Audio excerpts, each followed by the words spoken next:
Yeah. Whoa!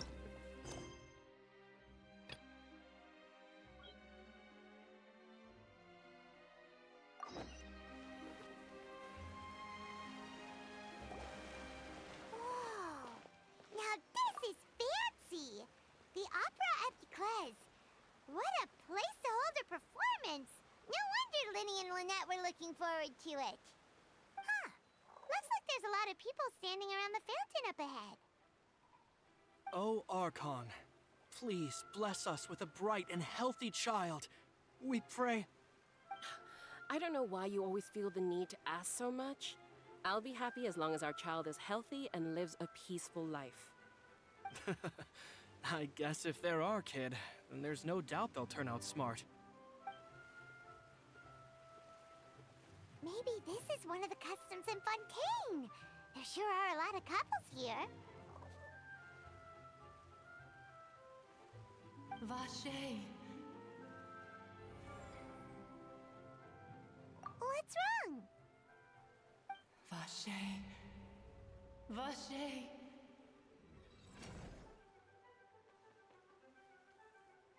No, Paimon didn't say anything. Are you hearing things? Welcome to the Fountain of Lucine. All the water flowing through Fontaine converges here.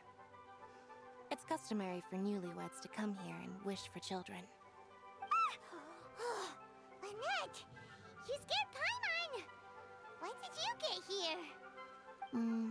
Lenny asked me to wait here for you, remember? Right. What do you mean? There are a lot of people here right now. Hey, you're not trying to scare Paimon, are you? Besides, it's the middle of the day. It's not the time for eerie things. I see. I might be able to tell you something that could help explain the voice you heard. In fact, you might not be imagining things at all. I suspect that what you heard is a result of your hypersensitivity to the hydro element. Others in my family have had similar experiences. It's because of his sensitivity to the hydro element? But what would hearing a voice have to do with elemental power? When do you cry, Paimon? Wait, what? What does that have to do with anything? Just answer me. When do you cry?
When Paimon's really sad?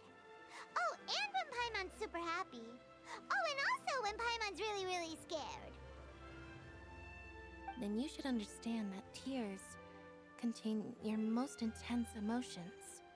Like I just mentioned, the Fountain of Lucine is where all the flowing water in Fontaine converges.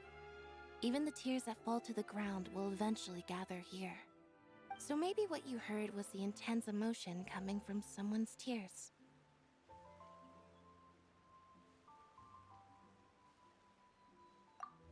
So, what did the voice say?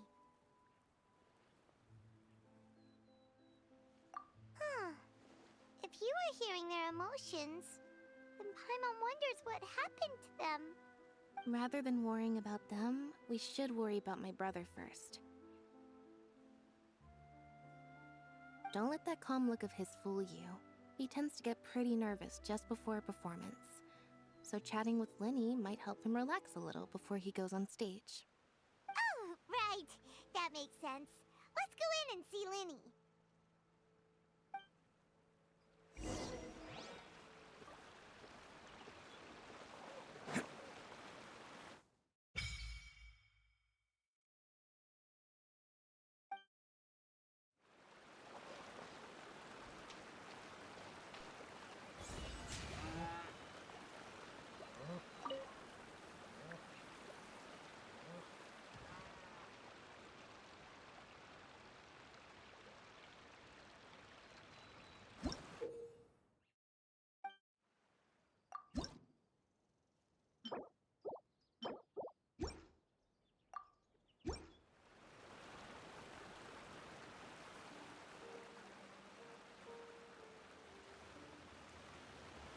That's all well and good, but I just want our child to live safe and sound.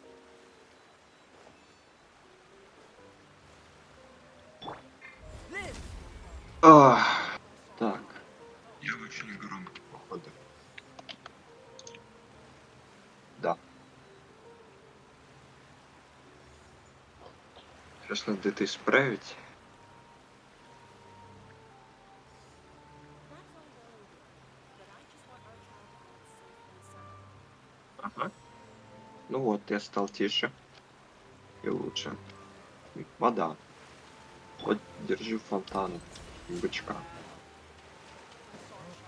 Health and wisdom.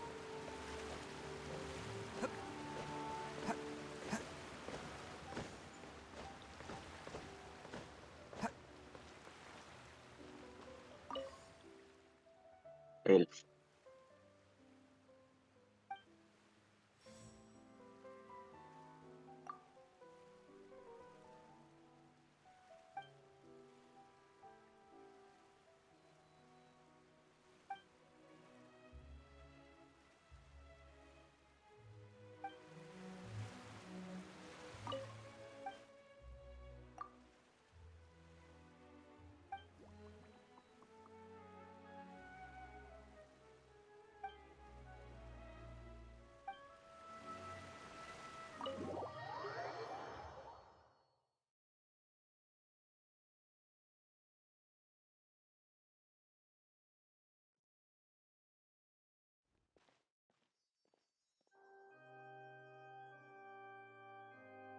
Ah, Traveler and Paimon. Good to see you. I knew you two would come. Are you kidding? We wouldn't miss it for the world. We've been looking forward to it.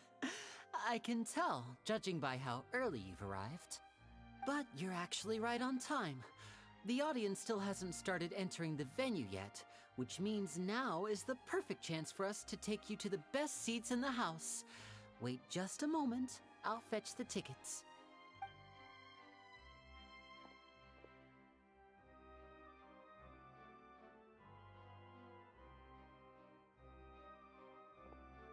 The Opera House has assigned seating, so you always have to make reservations.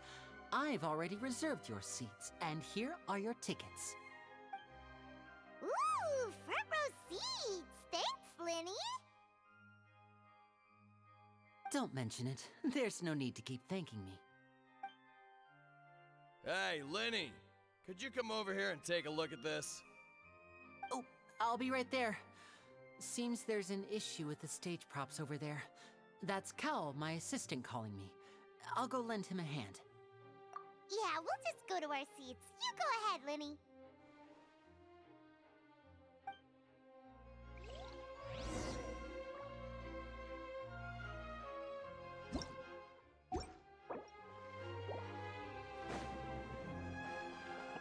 А тут можно просто бегать. Так, вот бабки, например. Интересно.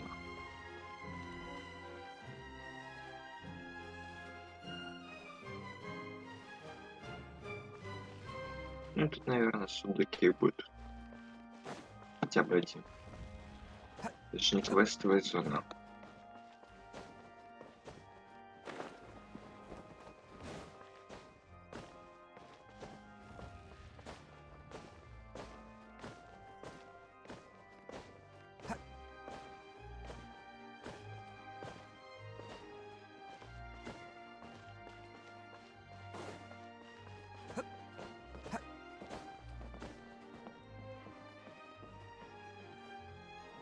Так мало мест?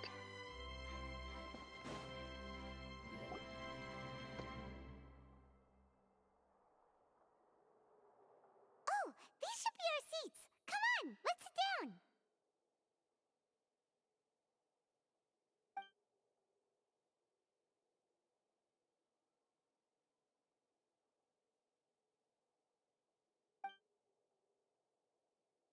Uh,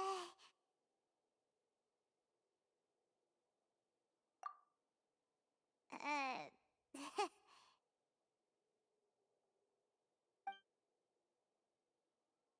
Hey, traveler.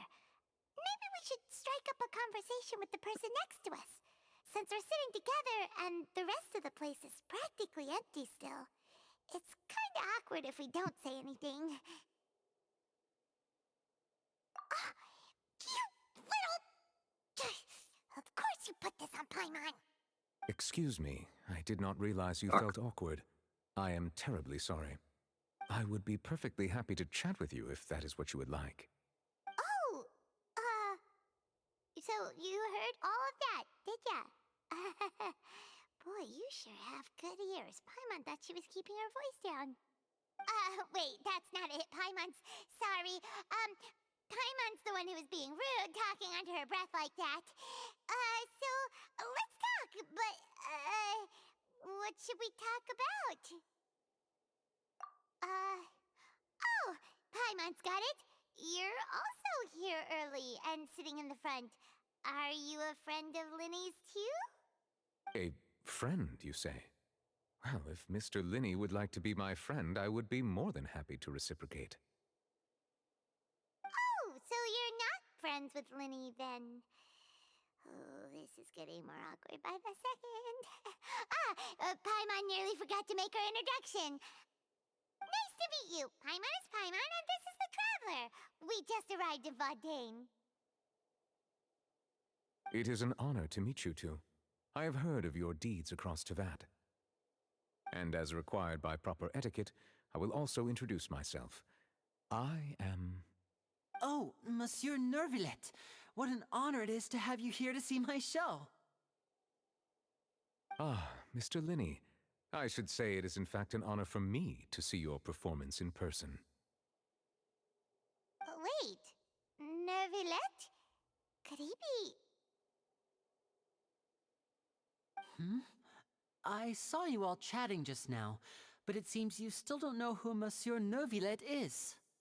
Allow me to introduce you to Fontaine's Chief Justice. That seat is always reserved for him. It wouldn't be too much to say that he's the symbol of justice and honesty here in Fontaine. Whoa! Sorry for being so rude just now. Paimon had no idea you were such an important person. No offense taken. Being Chief Justice is merely what I do for work. Nearly every person has their usual reserved seat, so I'm not so special, really.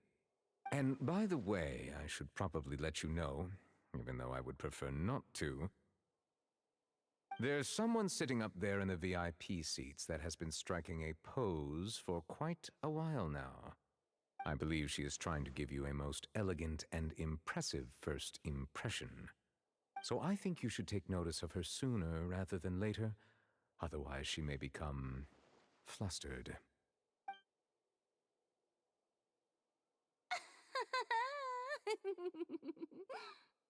Huh? Oh, it's Farina, the Hydro Archon. Huh. She sure has a smug and satisfied look on her face. Guess she has no idea that you saw right through her act. Very good. That is for the best. No need to pay her any more attention. We may now enjoy the show. Huh? So is this what things are like between the Chief Justice and the Hydro Archon? All right, please wait just a moment longer. I've pretty much finished my preparations, and the performance will start as soon as the audience has made their way to their seats. Yay! The show's finally about to start! Paimon can hardly wait! Paimon's never seen a real live magic show before!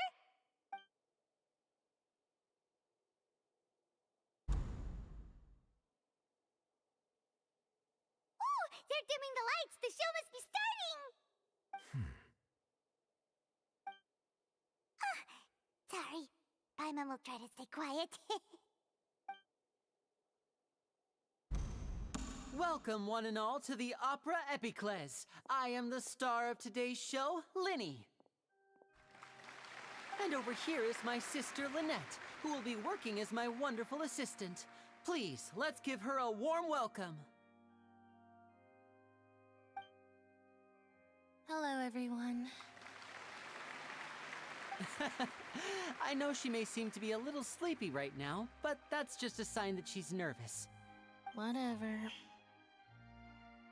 Now, some of you may be thinking, two vision holders who can freely manipulate elemental powers performing magic is not true magic at all. So, I would like to take a moment to assure you that elemental powers will have nothing to do with what you will witness on the stage today.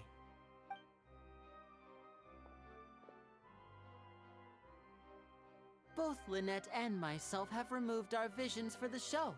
That way, even the gods won't be able to help us.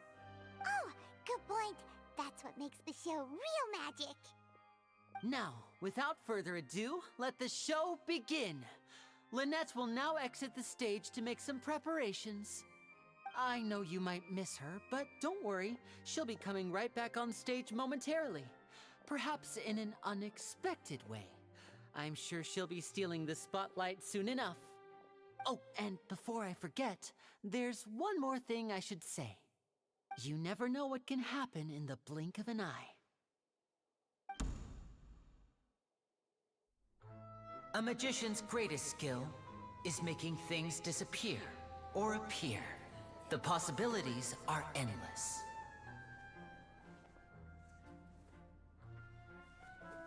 Huh?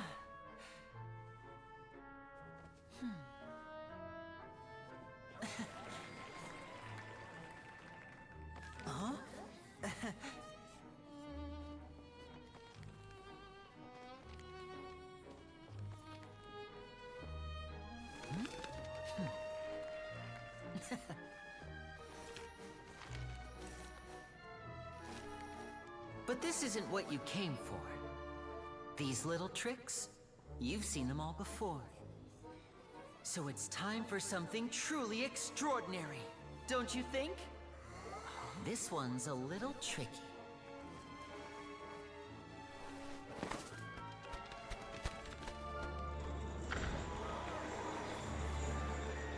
Using this water tank, I shall make my sister vanish completely, right before your very eyes.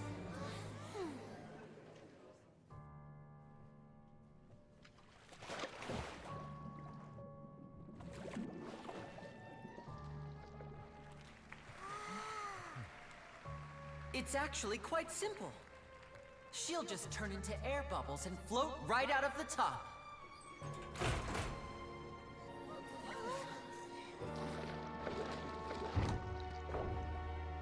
Oh no! I told them to check all the props carefully.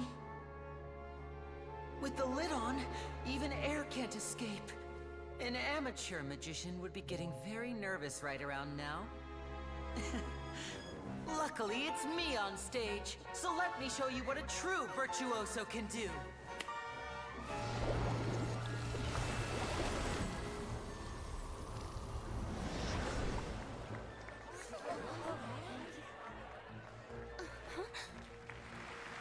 Lynette, are you still there? Don't go too far. We don't want to use up all our magic. Hi, I'm back. Uh-huh.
the water tank? How did she disappear and then reappear out of nowhere? If we could see easily through his tricks, then that would mean that his skills are still lacking. To appreciate magic, you should focus on the show happening on stage, rather than getting caught up in trying to see that which has been intentionally hidden. Guess you're right. Paimon couldn't believe her eyes when Lynette reappeared. Amazing! Thank you, everyone. I'm glad you enjoyed that performance. But our magical journey has only just begun. I've prepared even more astonishing surprises for everyone here. The magic of transformation and disappearance can go far beyond what you've just seen. I'm sure many of you are thinking that escaping the water tank was impressive enough. But Lynette is still my assistant after all. In which case, I have ample time to make all necessary preparations. So, for my next trick, I will require the participation of one lucky audience member. Please, if my assistants could bring out the magical boxes now. There are 2 boxes, and only 2 boxes. One is here, and one is there in the aisle among the audience.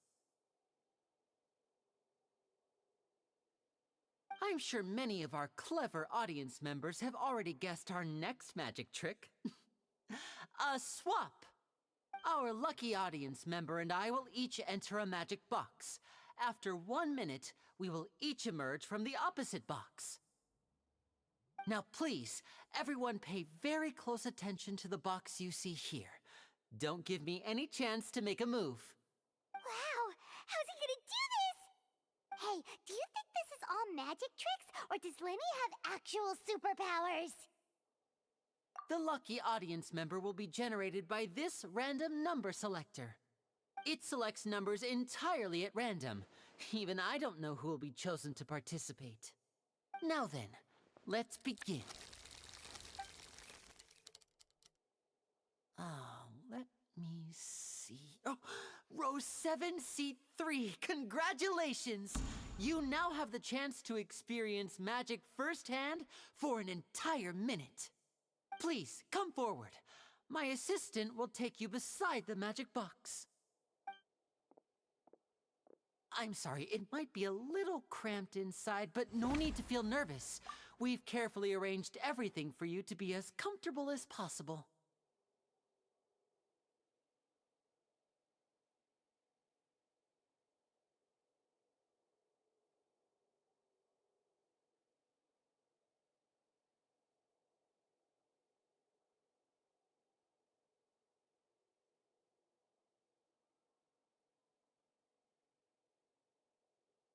You don't need to do anything, but no matter what strange things may happen, don't come out of the box.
If the magic is interrupted, who knows where you might end up? You might even find yourself in the Fortress of Meropide. Oh, okay.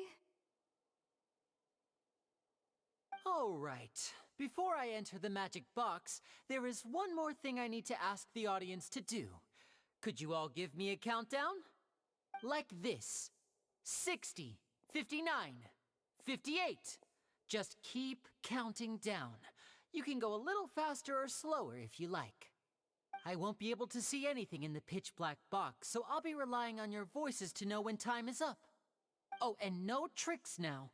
If you quickly count from 60 in just 30 seconds, then I'll be in a tough spot. Ooh! Paimon kinda wants to count faster after hearing him say that! No, that won't do. I can see it in your eyes. You still can't be trusted. Let's practice together.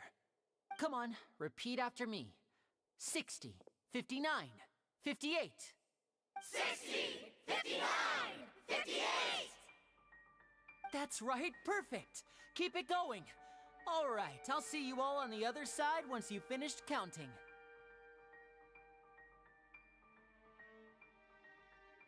54, 53, 52? Huh? Why aren't you counting, Nervalet?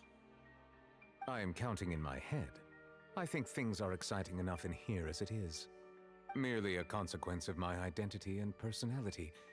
Do not worry about me. Just enjoy the show. Oh, all right.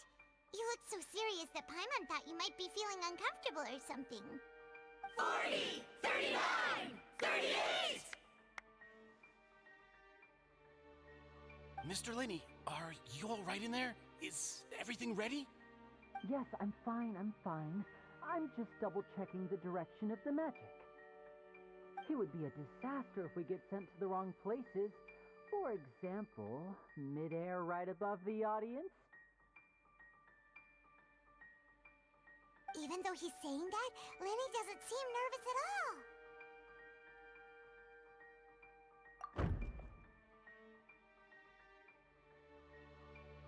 Ah!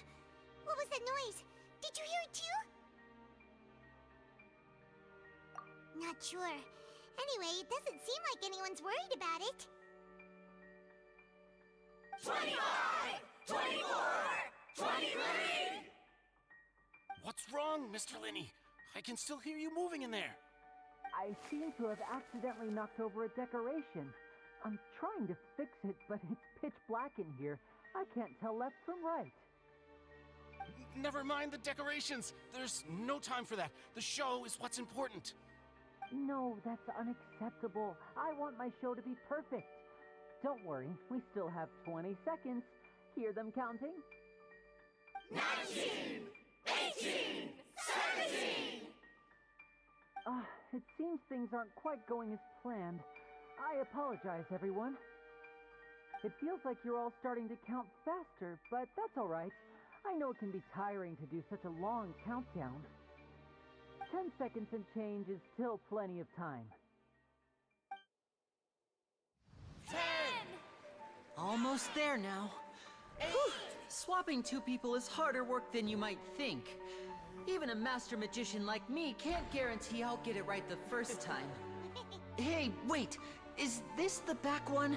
I can't tell. They both look the same inside. Huh? Nope, that's not it. I'll try again. 7! Hey, slow down! Honestly! 5! 4! 3! Whoops! That doesn't count! 0!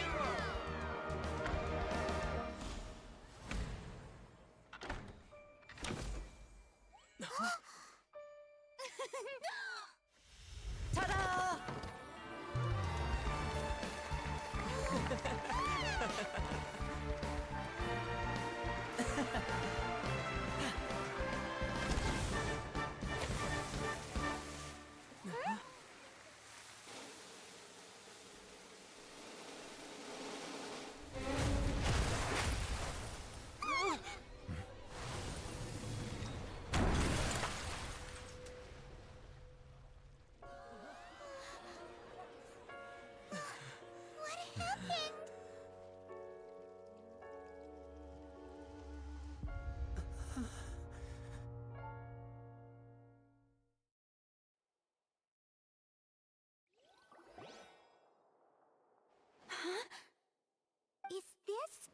show? Mr. Lenny, you're going to use magic to fix the stage now, right? What happened? Oh no. Maybe this isn't part of the show. The girl was still in that box, right? This performance is over. Medical staff with me. Guards, secure the scene and detain all the performers. Seal the exits. No one is allowed in or out at this time. Yes, that's right. If this was just an accident, then we must investigate the cause. But if this was all part of some scheme, then those accountable will not escape the judgment of the God of Justice! No need to be alarmed, you two. We'll get to the bottom of this soon enough.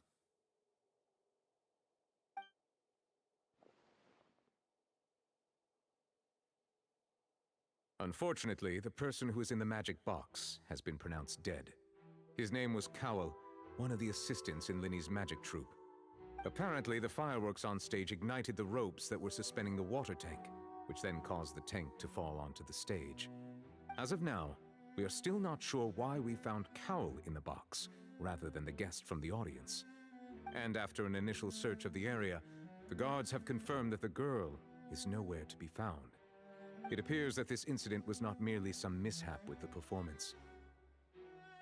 And there are many indications that it is connected with the case of the serial disappearances of young women. The serial disappearances case?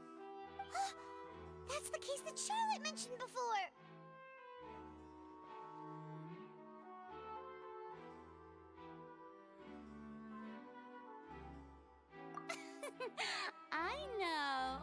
I know the truth. I can see through the whole thing.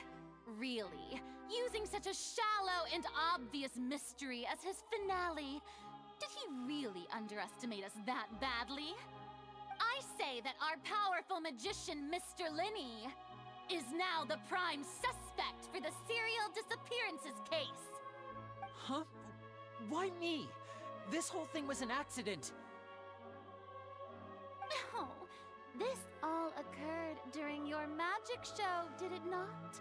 The missing girl disappeared after being chosen, did she not? The deceased is one of your assistants, is he not? Now that I think about it, that whole speech about magicians making things disappear was nothing more than a provocation, a bald-faced challenge. That can't be right! How can Lenny do this? He was in the box on the stage the entire time! We can even hear his voice! Besides, before the show, he told us that he would like to catch the criminal behind the disappearances! He couldn't possibly mean catching himself! Save discussion for a later time, please. Lady Farina, may I assume that your comments just now constitute an accusation against Mr. Linny and his associates, and that you are pressing charges? Huh? I just think that he... Well, I think it might be a little early to talk about formally pressing charges. But what Lady Farina said just now makes perfect sense. Looks like she's gonna personally deliver justice. A kidnapping and murder carried out under the cover of a magic show. Lady Farina said it all. I mean, of course, my dear people. But what excites me even more than the obvious truth before our eyes is the opponent I'll be facing.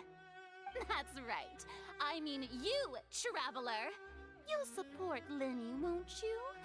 After all, he was the one who helped you the first time we met. Then there's no problem at all. You know, the Traveler and I already had a duel the first time we met. But with Linny's help, our little duel ended in a draw. But draws really are the most boring possible outcome. So, no more draws. Between the two of us, there must be a clear winner and loser. And what better place to hold such a riveting showdown and decide the true victor than here, on the grandest of stages, the Opera Epiclese. Huh. It was wasn't a draw. She obviously lost last time. I understand. Charges have now been pressed, and as such, a trial is in order. Well, Traveler, seems Lady Farina has set you in her sights. But putting her dramatic rhetoric aside for a moment, I would like to ask you, are you willing to act as Mr. Linney's attorney and defend him in this case? Very well. The trial will be held a day from now in the Opera House. Both sides may investigate the scene to build their cases and search for the truth.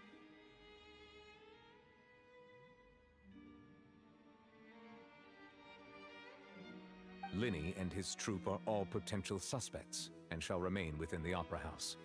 The audience may begin to leave in an orderly fashion once they have been cleared by the guards. A day isn't that long. Let's see what kind of case this big shot Outlander can build in such a short amount of time. I'm really quite looking forward to hearing it.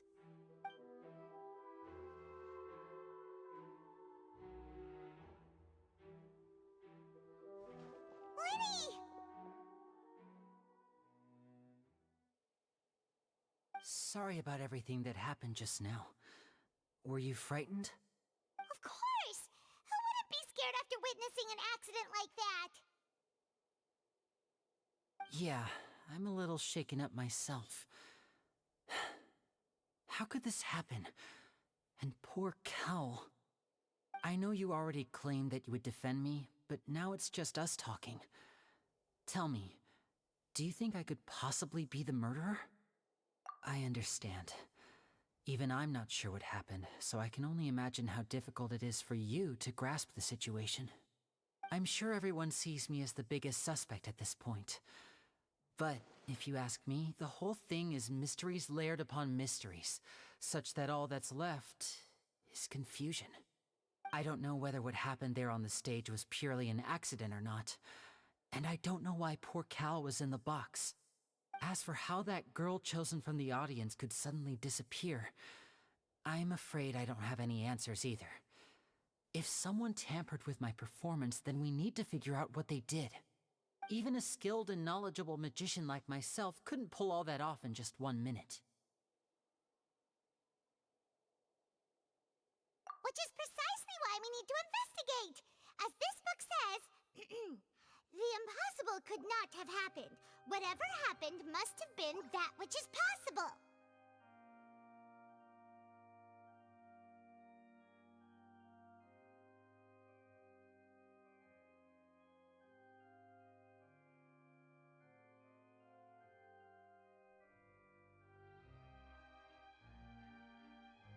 Paimon bought them when we were reading at the bookshop in the city earlier. Pretty cool, huh? Don't worry, Paimon used her own savings to buy them. It wasn't from our travel funds. I think they look cute on you, Paimon. You have good taste, Lynette. That's the right attitude. Feeling depressed isn't going to help me now. I need to get back to my normal self. But with the guards watching our every move, it's going to be especially difficult for Lynette and I to prove our own innocence. Good thing you agreed to be our attorneys. Thanks for that. We'll be counting on you. Yes, thank you so much. Yeah, just leave it to us. Oh, since we're going to start investigating, Paimon has a question first. Where did Lynette go during the performance? Ah, well, I'm afraid that would involve some of our essential trade secrets as magicians. The secrets behind our magic are past saving, Linny. I suppose you're right. The truth behind our tricks is going to be important evidence that will be weighted during the trial. 'Tis truly a pity. As a magician, our magic show is a work of art. We've poured countless hours and spared no effort in perfecting it. But if revealing our secrets will help you uncover the truth behind what happened, then it will be well worth it. We should go somewhere else if we're going to discuss our magic tricks. We'll go speak with the guards, and in the meantime, you can go investigate the stage and the seating areas. All right, let's go have a look while the investigation investigation teams are still here. Detective Paimon is on the case!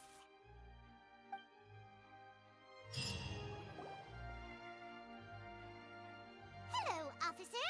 How's the investigation going? Ah, I see. You must be the traveler that Lady Farina mentioned. Listen, I'll be perfectly honest with you. I'd avoid getting mixed up in this whirlpool of a mess if I were you. Huh? What do you mean? Come with me and you'll see. The deceased is one of Linny's assistants, named Cal. Even though he hadn't joined the troop long, he was hardworking and everyone generally liked him. The assistants are usually in charge of setting up and inspecting the props, as well as assisting with the show and keeping the crowd engaged. As you probably saw when you were in the audience, the water tank suddenly fell and smashed the box with Cowl inside it. This is the real mystery. We've already searched the scene and were unable to find any traces of the girl. However, if you look carefully, the box was positioned directly under the water tank. The ropes holding the tank were then burned by the pyrotechnics on stage, causing them to snap. All these factors lining up so perfectly makes it hard to see this as a mere accident. If anything, the more logical explanation is that the whole incident was intentionally planned, and Linny is the most likely person to have access to all these areas. But he doesn't have a motive! Are you both good friends of his? Well, you can't say we're good friends, but we've known each other for a little while. So in just a short time, he was not only able to win your trust, but even convince you to act as his attorneys. I know there's no such thing as magic. The real trick of a magician is holding the audience in the palm of their hand. I've seen a lot of cases, and I can tell you that people are the least reliable kind of evidence. Sorry, I tend to be pretty straightforward. Just know that I'm warning you for your own good. Anyway, you may investigate the scene of the crime yourselves if you're curious. Who knows, maybe you'll be able to come up with some new evidence.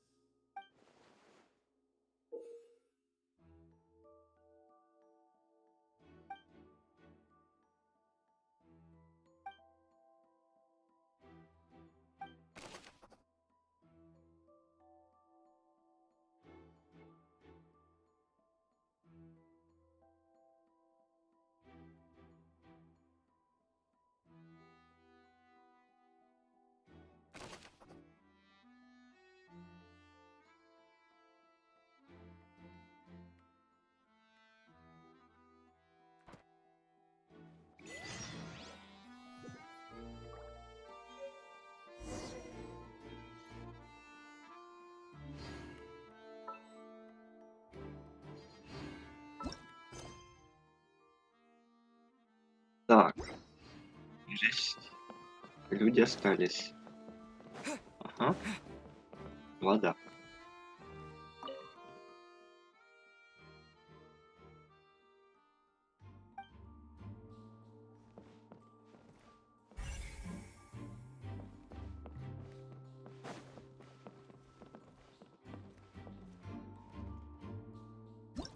Whoever the murderer was, they must have made preparations well beforehand. Whoever the murderer was, they must... Why would it be him? Здесь буквально нет геймплея. Вот. Веревка. So this is the rope that broke and caused the water tank to fall.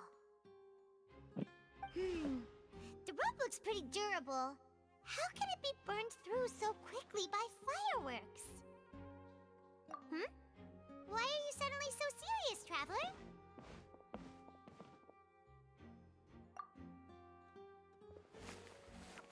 Whoa. Look! This bit is made from different material! Most of it was burned away, but there's still a little bit of it left. Huh. So if a rope meant to hold something was made with that kind of material in it, then that means... Wait! Why don't you write all this down? Let's take notes!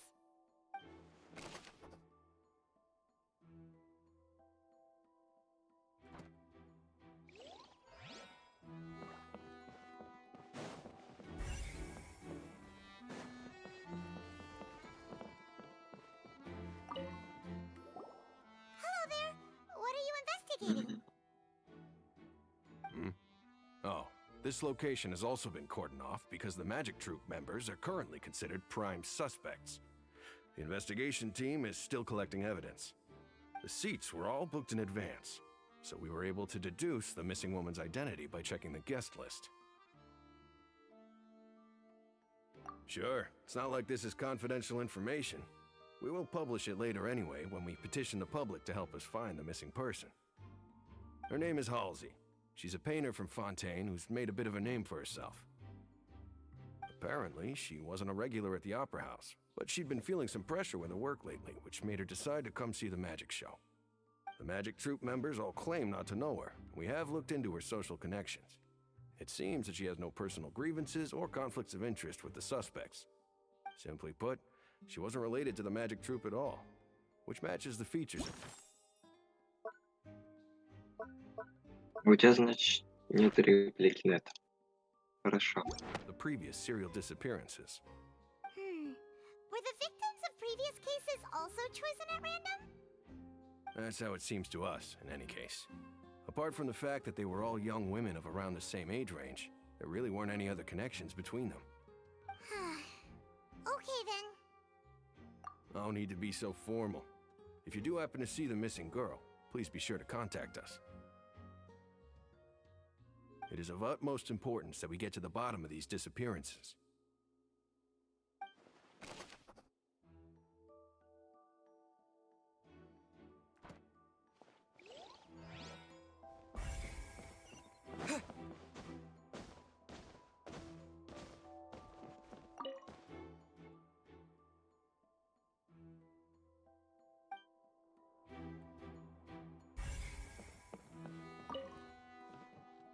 Go ahead, have a look around.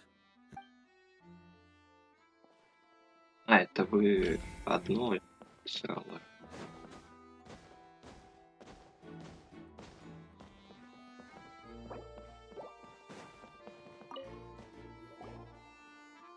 The investigation team has some new findings. Turns out there's an issue with the random number selector after all. See, I told you. What if the machine picked some big guy's seat? You think the murderer would have still made his move then?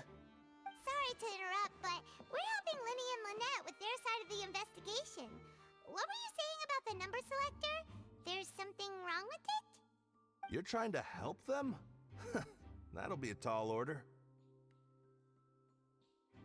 Linny used the machine to pick a random member of the audience during his performance, right?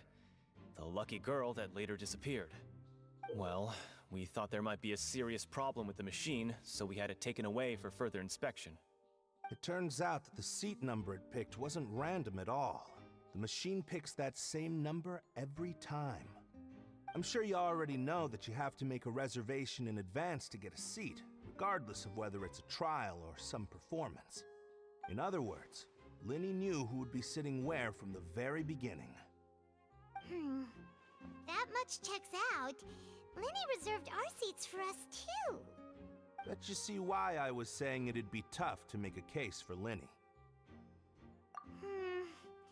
Even though it's bad for Linny's case, Paimon had better write it down.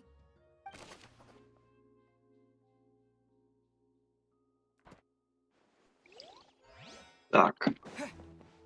Одна из трех. Почему нельзя говорить? Это сесть. Я хочу с ними поговорить.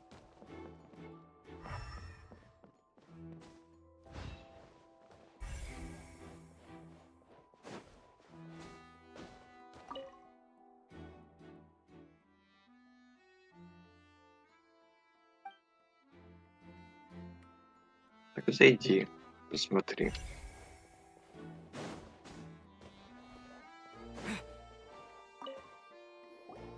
I see that you're investigating the area. Well, it just so happens that I'm interested too. If you find any new and interesting leads, be sure to share them with me, all right? Мы уже We don't нашли. have too many thoughts yet.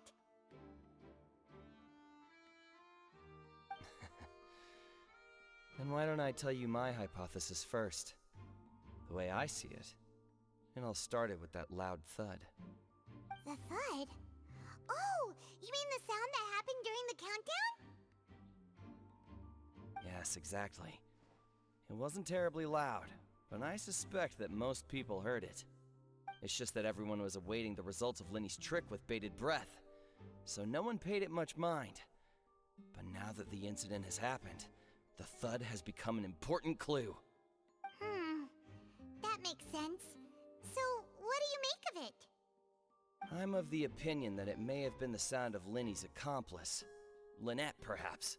Jumping atop the water tank, or something like that. And when the pyrotechnics went off, she cut the rope, sending the water tank crashing down. But wasn't the noise we heard too loud for that? Perhaps the balance wasn't right, leading to a particularly rough landing. Oh, that's true. I suppose I must reconsider. That does remind Paimon, though. What was with that sound?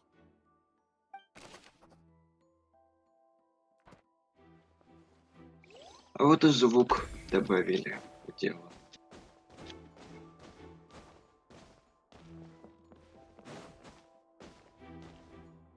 Lenny's still talking to the guards. It seems he'll have a lot of explaining to do. I think someone will be assigned to monitor us later, but that's alright.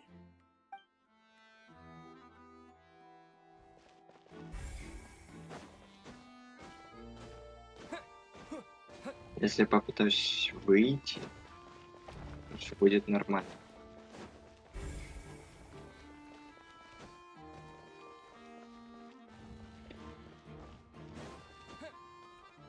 Фиксированная сцена. You! Yes, both of you! Over here! I've been keeping an eye on you for a while now. Huh? Погодите. That's right. If I'm not mistaken, you're also among those who wish to cut down the thorns and pursue the truth. No? And by the looks of it, you're not from Fontaine. Well, you're right on the more about that one, but who are you?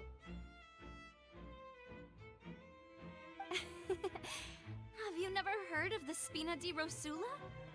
From mediating disputes and providing protection to solving conundrums, you name it, Spina di Rosula does it. And I, Navia, have the honor of being its renowned president.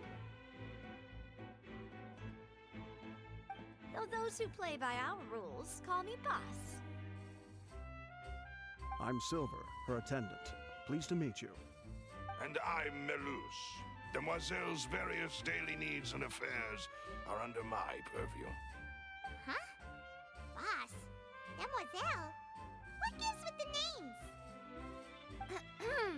Well, I am the second generation president. Malus and the others are still used to my previous title. My apologies, Demoiselle. Should you prefer, boss, I will endeavor to use that instead. No, no need. You don't have to call me boss. Just Navia is fine. Okay, if you say so. Not that we're members of Spina di Rosula anyway. All merely trifling details. Never mind. Now, back to the situation at hand.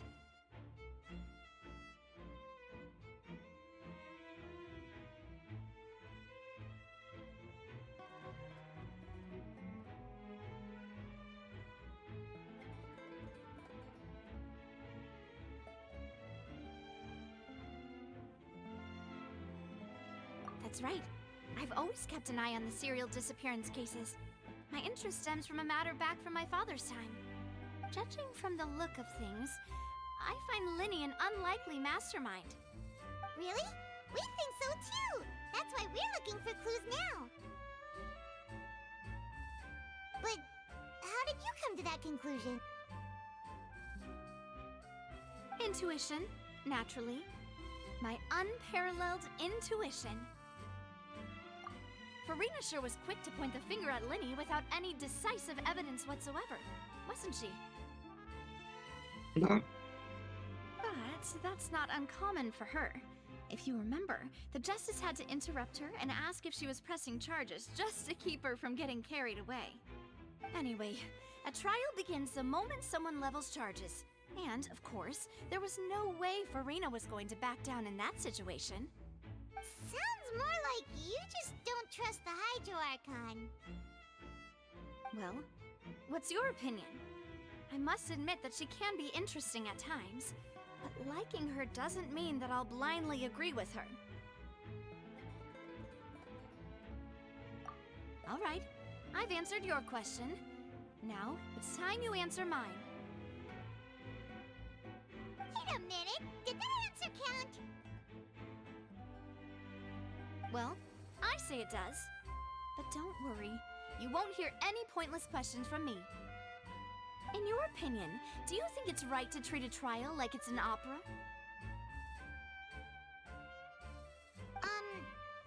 Well? And why would that be?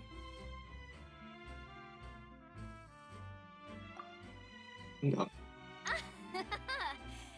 See, Silver and Maloose? I told you they'd be different.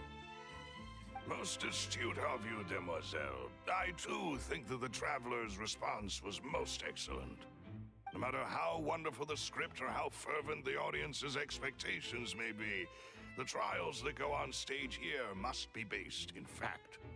And if that can be done, boss, then...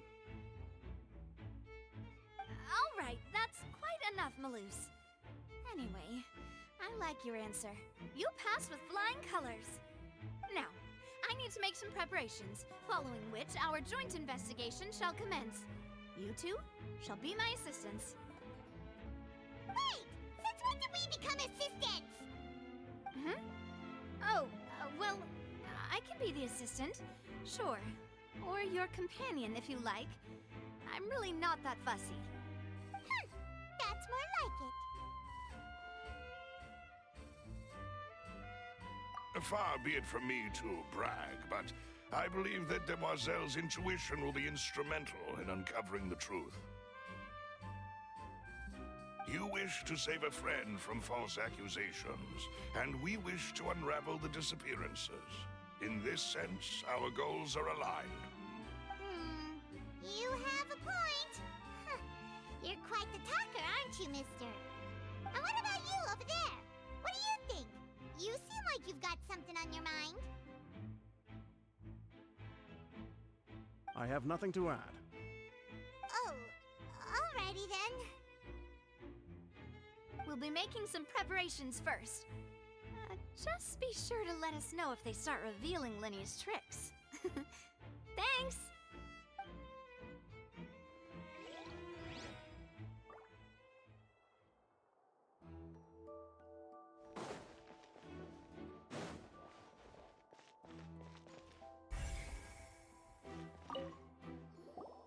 Sorry, but no one can freely Tristan, enter or exit the Opera House беги. at the moment. If you wish to leave, you must register your identity with us first. No, we're not leaving. We're representing Linny and Lynette as attorneys, so we're investigating the case. Were you always guarding this entrance? Yes, after the Chief Justice gave the order, everyone coming in or out must undergo a strict inspection. So, the missing girl couldn't have left from here, at least, not from that point on. I doubt there was much opportunity then, either. How can you be so sure, Well, because I was in charge of security near the entrance at that time. I couldn't see Linny's performance from here, which was quite a shame. Just my luck. But still, I did not abandon my post, and I stayed put no matter how loud the applause was. If someone had so much as even approached the door, I would have noticed it, let alone if they had tried to leave. We Melazines are good at that sort of thing, you know. So, it's safe to say the girl couldn't have left through here. Alright, thank you for your help. This'll be useful info.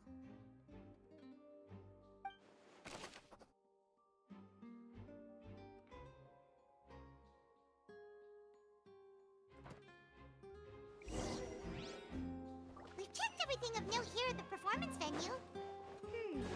Paimon wonders how Linny's discussion with the guards is going. Let's go see, shall we? Ooh, things are getting interesting, huh? We're about to see how magic is made. Эх, типа нет, все равно, кто тут сидел. Burst forth.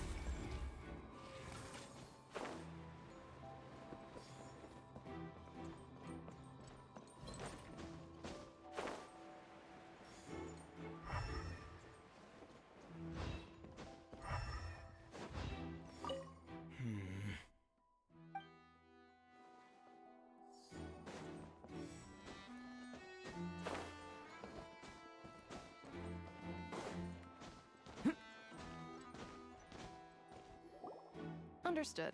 Then I will be going with you. Just so you're aware, I will be monitoring your actions and making notes as necessary. Very good. Thanks for being so agreeable. I'd pull a rose out of my hat as a gift for you if I could. You may spare the pleasantries. I'm just doing my job. You've arrived. Who's this?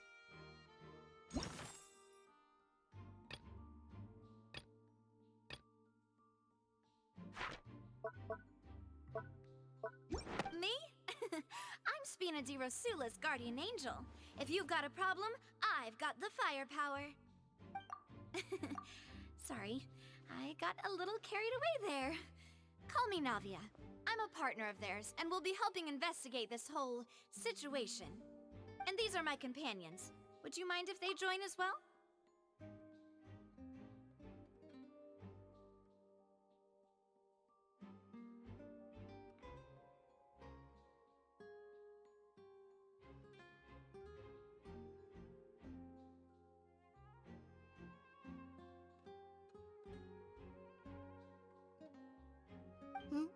Fine by me. Oh, new helpers? I would be most grateful. Well, let's just say we're tagging along. It's not every day you get to see the secrets behind magic performed on such a large scale. I appreciate your kind interest. Come with me. We'll be heading below stage.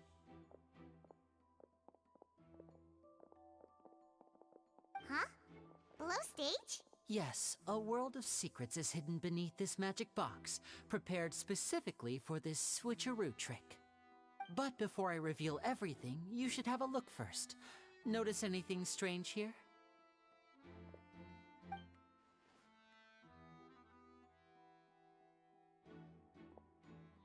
I'm not trying to be dramatic. Remembering the details of a trick will help you understand the methods used to perform it more easily. Huh. Weren't there balloons and other decorations here?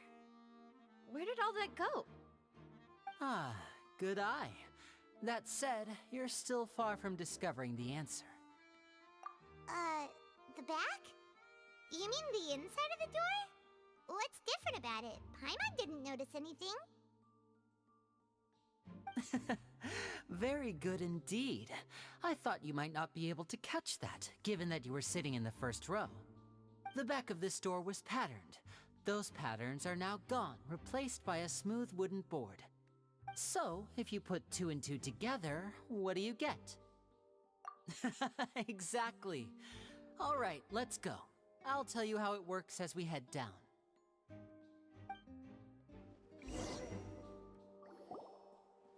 Oh, so there was a passageway under the magic box! I knew you'd figure out most of it as soon as you saw this place. The 2 magic boxes are positioned right above the 2 entrances of the tunnel. Походу, кто-то очень быстрый. See this flatbed trolley? The box with the lucky audience member in it would be shuttled over to the other side using the trolley. This trolley can raise and lower and even rotate, ensuring that the box will face in the right direction. I see. So that's the purpose of the box inside another box. Precisely. The inner box would descend after the audience member was put inside and be moved along the trolley, all while the outer box would remain on stage as if nothing had ever changed. So that's how you did it! Once the box was lowered, the trolley would store some energy through this device here, with which it would complete the rest of the steps. The audience member would only be able to feel some slight movements in the dark, and by the time she walked out, she would already be back on stage. Right! You were talking that whole time, and you even came out for a moment near the end! Ah, yes. A phonograph operated by Lynette was used to achieve that effect. My assistant and I had already scripted our conversation beforehand. When the countdown began, I had already gone to the opposite box via a tunnel using that ladder. And what about Lynette? Where was she? I was in the mezzanine space in the back of the box. Oh, interesting! That's how we were able to coordinate Linny's lines with the assistant. And, by the way, I was the one who walked out of the box at the end. I mean, we are twins. All it takes is a change of clothes and no one can tell who's who. And that's my favorite part of this trick. Only Lynette and I can perform it. So that's how it all worked! Wow! Every detail you revealed was more amazing than the last!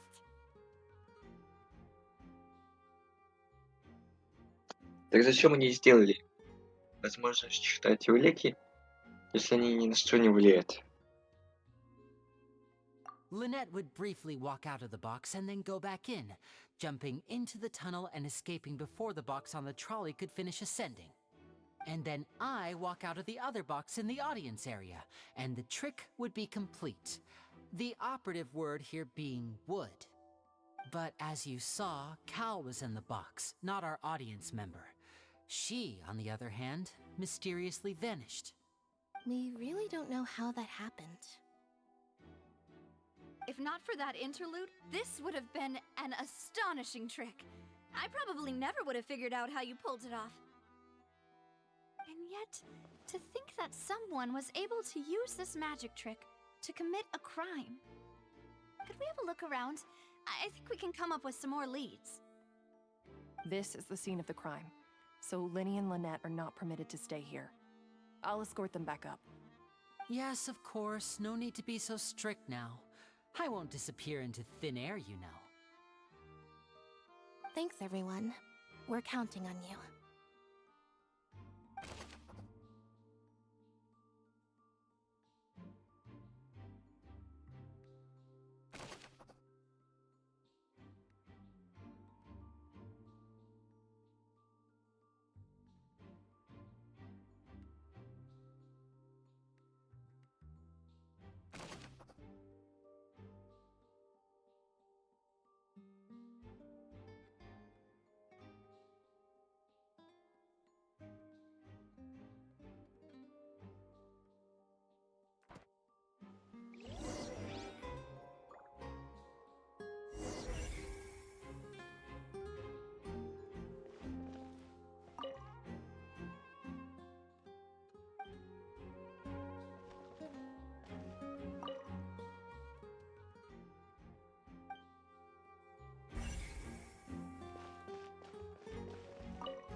What's this?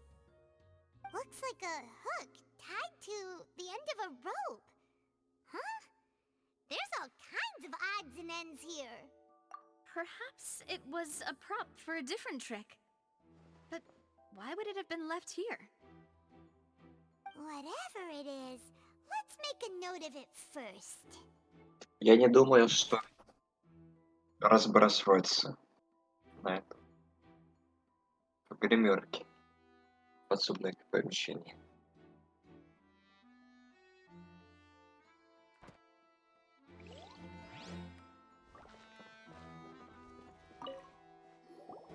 The floor is wet. Please be careful not to slip.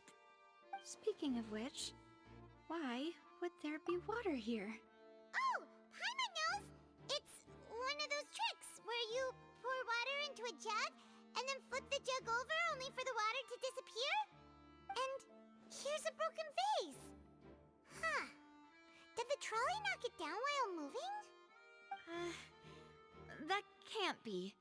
The trolley moves along tracks from start to finish. It couldn't have hit the vase at this distance. Let's note this down too and think about it later.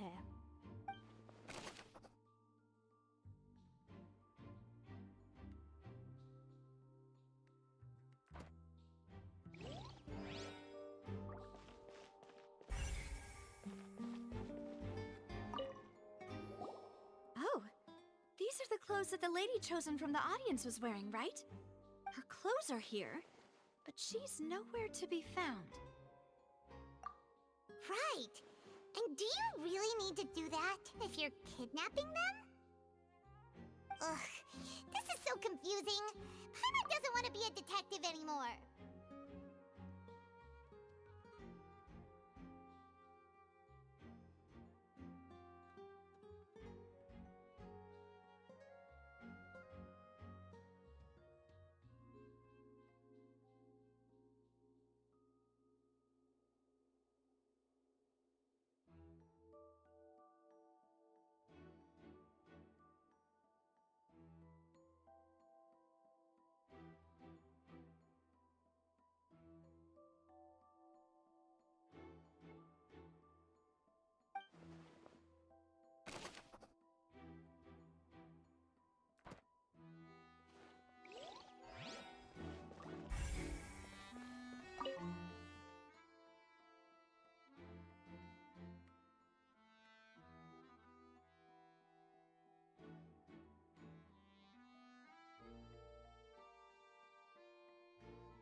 What is this place?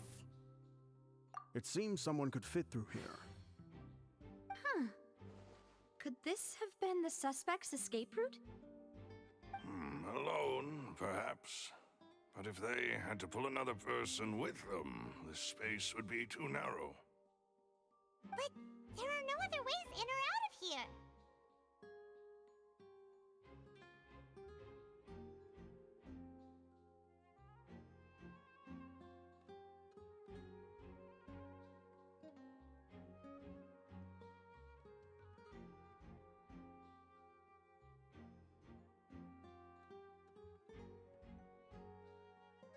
Oh, you're right! Let Paimon write that down.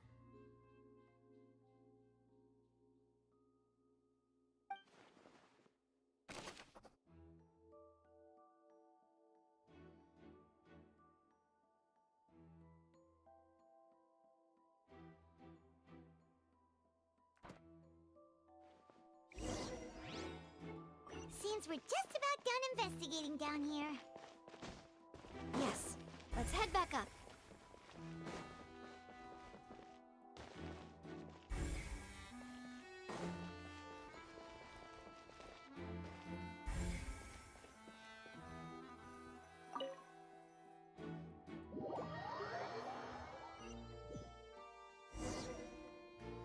Well, we've ascertained the state of the crime scene. Let's find a place to sort out our findings once Malus returns. Seems to me that there are several things that don't add up here.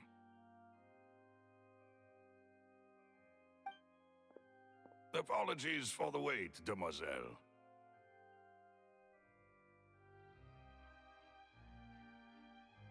So, what did the guards say? Did the criminal escape through the vent? They believe the odds of that are very low, since the vent leads to the Opera House's basement. The guards have checked the area carefully. No one left through the basement during the performance or after the incident, and no one was found hiding there.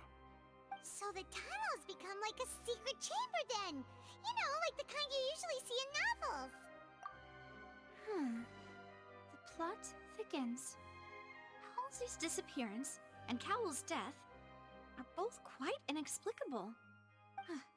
No wonder Farina was so confident in her accusation. All the current evidence points toward Linny and Lynette.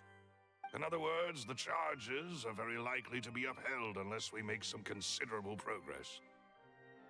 Charges and then trial. So if the charges are upheld, they'll announce a sentence? That's right. This is how a trial goes in the Opera House. During the proceedings, the Chief Justice and the Oratrice will hear statements from both sides. That's right. This is how indemnitium is produced. The statements from both sides, the defenses from attorneys, witness testimonies, and even the audience's emotions will all be projected on the Oratrice. To put it simply, it's as if the Oratrice has its own will, and is a judge in its own right. This also precludes any kind of favoritism on the part of the Chief Justice. And not that this has ever happened anyway. Once both sides have finished speaking, the Chief Justice will make his final decision. This, too, will be used by the Oratrice as a reference. Then, finally, the Oratrice will be consulted by officials. The result it returns is the will of justice itself. Huh? So that machine is the one that actually decides? Paimon thought Novelet called the shots. In practice, there is very little difference. Both have always come to the same judgment, which is why people have great faith in the Chief Justice. Ah, yes, the guards also asked me to convey that none of us will be allowed to leave this place before the trial. Huh? Why? Because we've chosen to act as the twins' proxies. That makes us persons related to the case. They're concerned that we might be colluding with outside parties, or that we might find outside help to disrupt the case. And even if that were not so, it could prove problematic if we happen to spread key information about the case ahead of time. I'm ready to break out at any time. Whoa! There's no need for that! Paimon thinks they have a point. That said, are they providing food? Of course. I just hope you don't mind the lack of options. I'm afraid that catering to all tastes is not in the cards, nor is any guarantee of balanced nutrition. In that case, let's just sort out our findings together here. Pity. I was hoping to take you to try some of Fontaine's famous desserts, too. I mean, what better way to properly think through our findings than over some tea and sweets? Huh. Breaking out suddenly doesn't seem like such a bad idea after all. Прекрасно. Чай.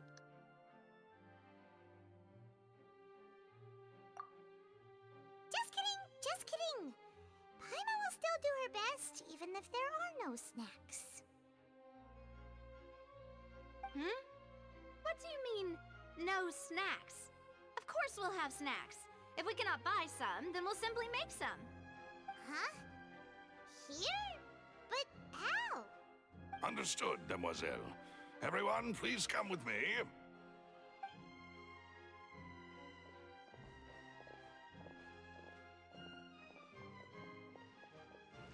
Wait, you're carrying a portable stove with you? Yes, I must be prepared to meet the Demoiselle's baking needs whenever the fancy strikes her. I have eggs, sugar, and almonds at the ready. Good work, you two. Then I'll get to it. Please sit tight for a moment. You'll get to taste my awesome snacks soon enough. These three are quite the interesting group.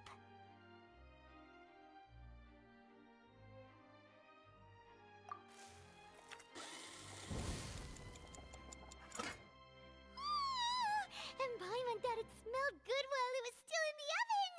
Oh, it's even better now. Paimon can't stop drooling. From the way you had these two guys carrying all that stuff around, Paimon thought you'd have them do more during the baking process.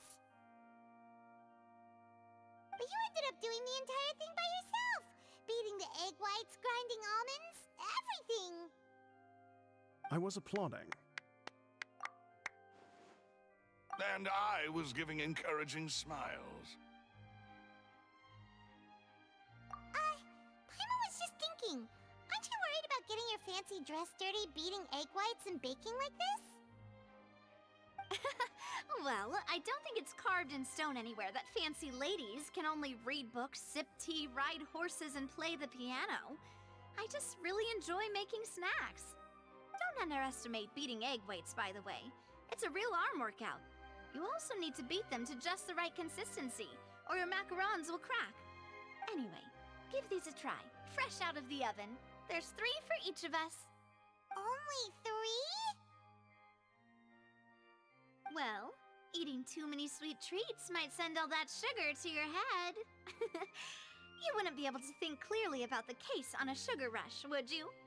Tea is ready to be served as well.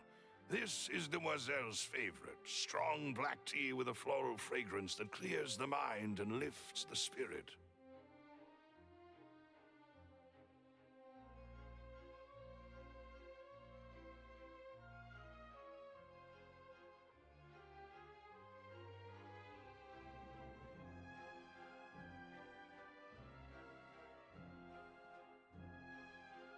No need for concern. I'm merely doing as I should.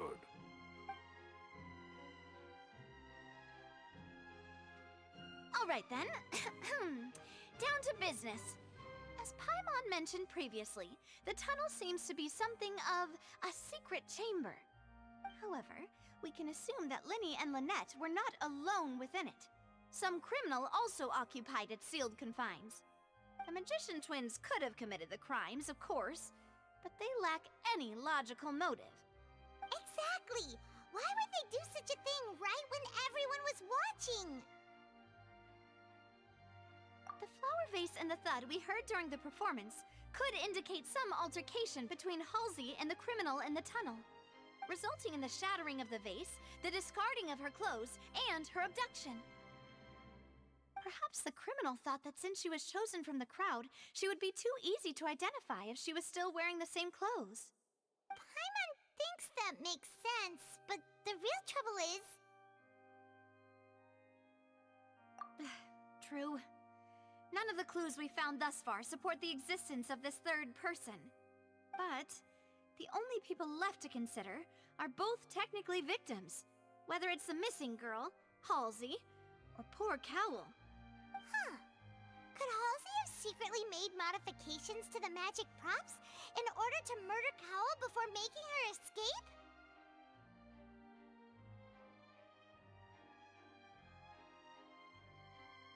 That's right. And even if she had tampered with the setup, she would need to understand the entire trick to pull it off. Nor does she have any motive. The guard said that she has never had any dealings with the Magic Troop's members. Were we not thorough enough in our search? From the sound of things, this is turning into an impossible case. Your macarons are amazing though, Navia. They smell great! They're nice and crisp and super sweet! They are my specialty after all. And I see you've already had 5 of them. What? 5? Oh, that can't be right. Paimon only counted 3, honest! Please don't worry about it. At my age, a few less sweets might actually be a good thing. No! Being greedy is one thing, but Paimon knows how to count. Besides, Paimon knows that if she ate too many, then others wouldn't have enough. Wait! Even you don't believe Paimon? How could you? If Paimon ate those 2 extra macarons, then may they turn into stone in her stomach! All right, we get it. Well, I suppose one of us might have gotten too engrossed in our chat and eaten them by mistake. No big deal. Malus, set up the stove again if you would. Huh? What are you doing? Making sure everyone gets 3 macarons, of course. Exactly. We don't want to trouble you. As you wish, demoiselle. And I have the egg, sugar, and almonds.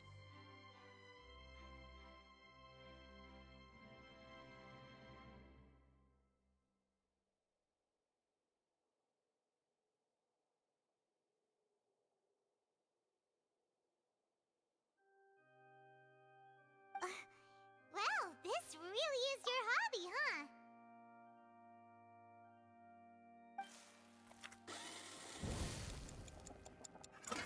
Именно два, не больше. Well, that's it for snack time. I'm going to have another look around the area. I don't know what we're looking for yet, but we've still got some time. As attorneys, I suggest the two of you think the case over again. It would be awkward if you got all tongue-tied on stage during the trial. All right, thanks for your help and for the snacks. И почему я 3 глаза It was бога? nothing. A small task for the Spina di Rosula. Silver, Malus, it's time to go. Пока нет доступа к модельке, Изи говорит, что это не просто украшение.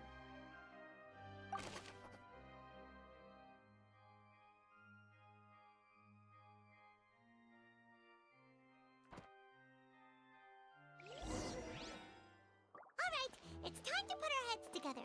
We've got to get our defense ready for the trial. Oh, it's probably gonna be a long and difficult case. There's no point in worrying about that now. We just need to prepare. Here, take Pylon's notes. They should help you review the situation.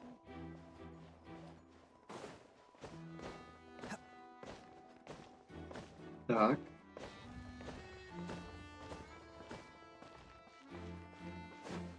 А выйти?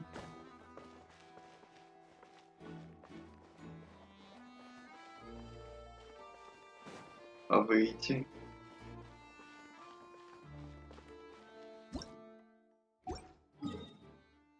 Я могу.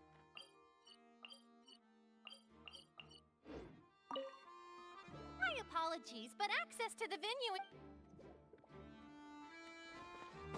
А выход где? Обычный. Ну ладно. Пусть мы тут ночевали.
Don't underestimate the beetle.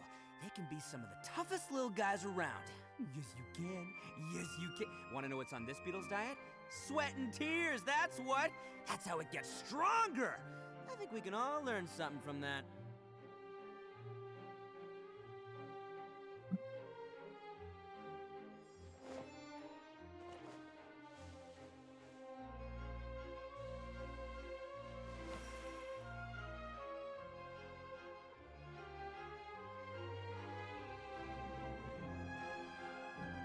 Пам-пам-пам-пам. Best flavor in the world? The sweet, sweet taste of victory. And that's why I've never spent a single more on any of my snacks. I've won them all, fair and...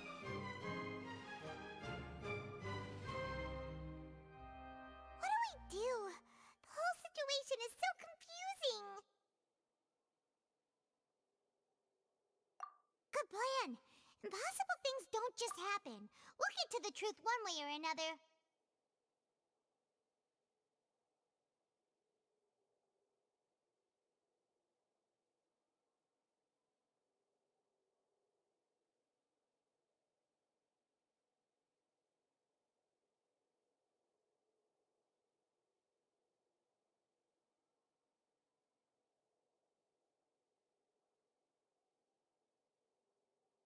Just relax. Even if everyone else suspects Lenny and Lynette, at least we will be supporting them from the stands. Besides, I doubt Farina understands any more about what happened than we do. Thanks, Navia. Well, we'll be going then. Best of luck to you.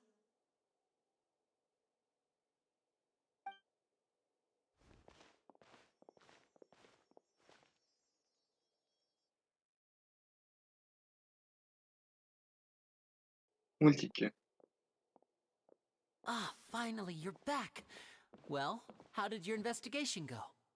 To be honest, you might be disappointed.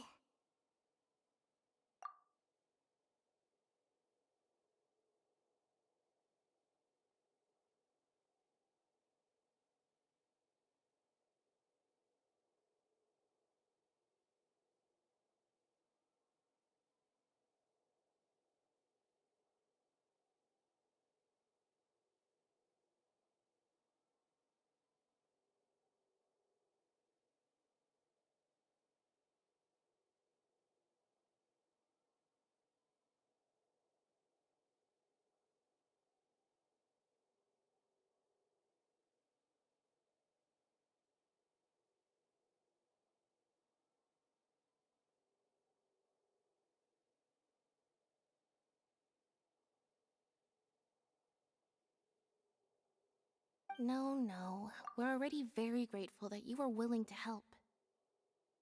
Well now, don't you all look disappointed. Don't tell me that your investigation came up empty-handed. That was to be expected, of course. The guilty can never produce proof of their innocence. But don't let that stop you. I shall be terribly disappointed should you, my most anticipated foe, concede so easily. Since both parties are present, I declare that the trial regarding the magic show incident is now in session. Firstly, in order for the audience to understand the causes and results of the incident, could we please have Mr. Linney explain the trick? Yes, of course. I will explain while Lynette demonstrates on stage. All the necessary items have been prepared.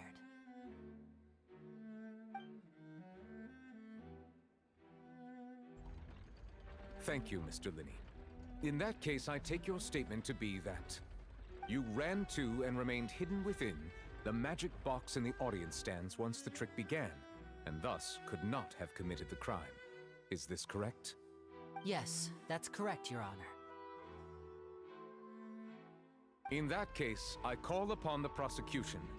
Lady Farina, do you wish to refute his statement in any way? Why, of course I do. Allow me to take the first shot and break this case wide open. Mr. Linney И? is clearly lying.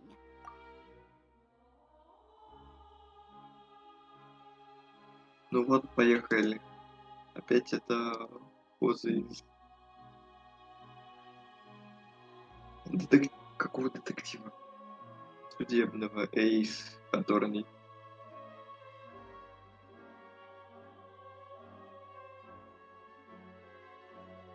There is no way you could have been in the box the whole time if you were to abduct Halsey and murder Cowell. In fact, I'd say you were hardly in that tunnel at all. That is simply your hypothesis based on the presumption that I'm guilty. Oh, is that so?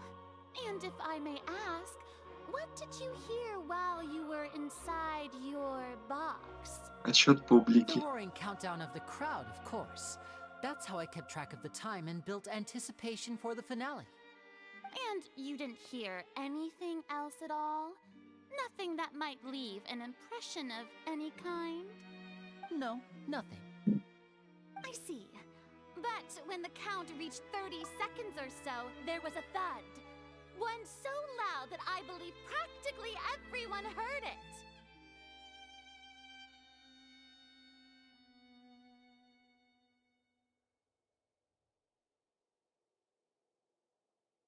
Huh? Hey, hang on. Something's not right here.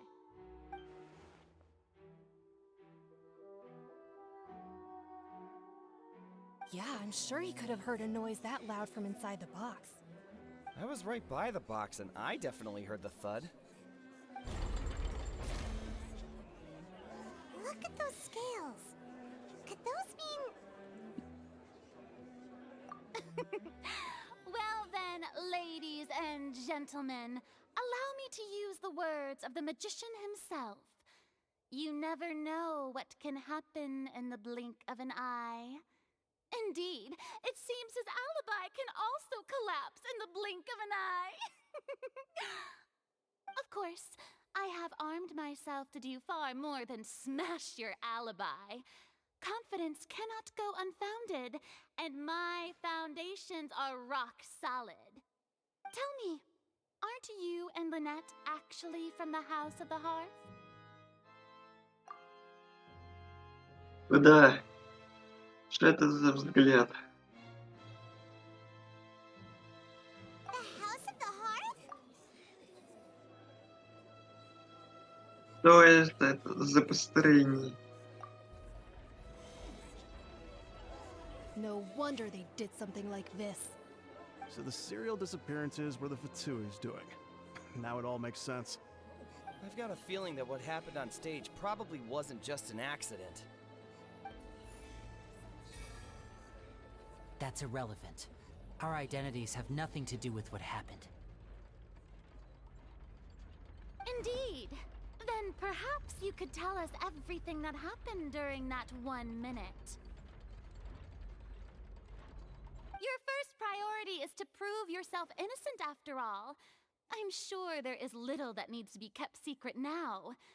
Unless your script already has holes in it. The Outlander is speechless. My, oh my, don't they look flabbergasted? Now comes the infighting and discord, I suppose. This was almost too easy. Good thing I made all those preparations. Seems the all-nighter I pulled last night is really paying off. Hey, Linny, why didn't you tell us this before?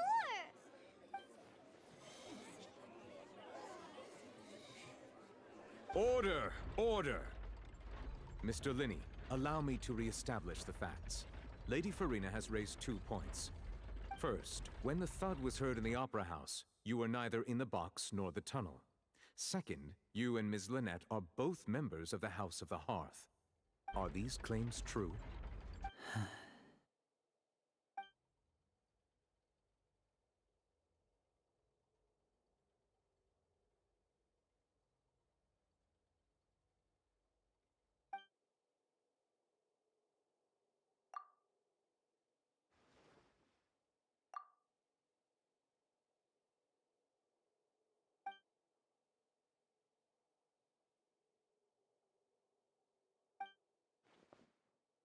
Please answer my question, Mr. Linney.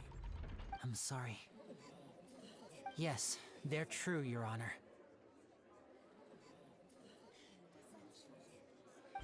То правда.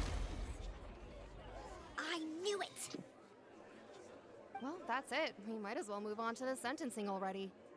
What should we do now? Какое хо-хо? Granted.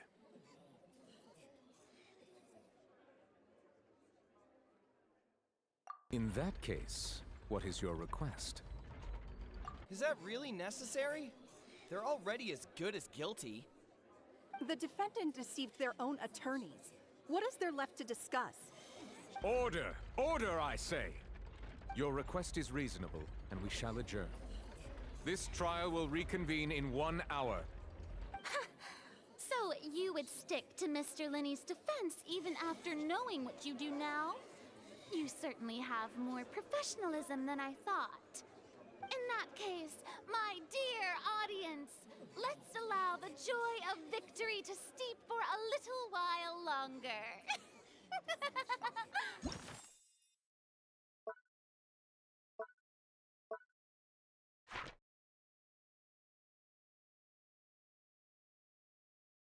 А, я еще не все нашел. Ну там же ничего не было.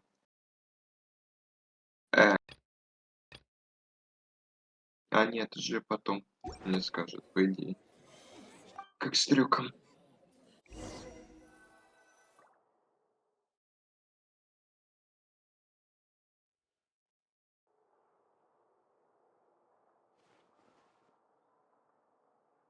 Well, this is awkward. I didn't think the Hydro Archon would dig all that up. I'm sorry, Traveler and Paimon. Yeah, sorry. Ugh. Paimon doesn't know where to start. We trusted you two. We based our entire reasoning on the assumption that you weren't bad guys. Так, стоп. В чем здесь я?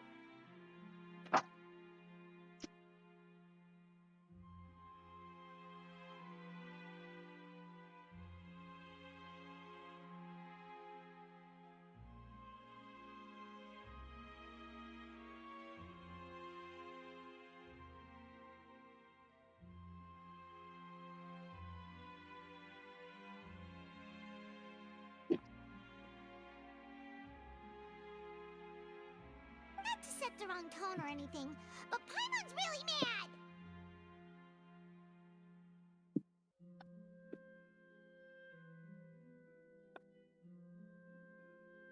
I'm very sorry. I know you're angry, and reasonably so, but please, let me explain.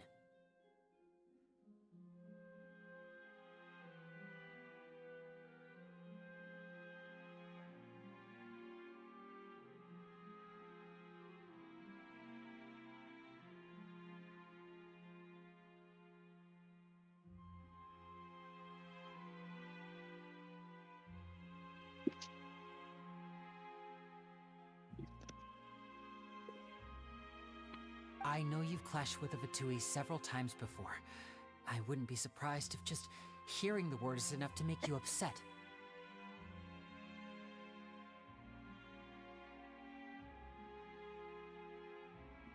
But our organization is very, very large, and the Harbingers have very different personalities and goals.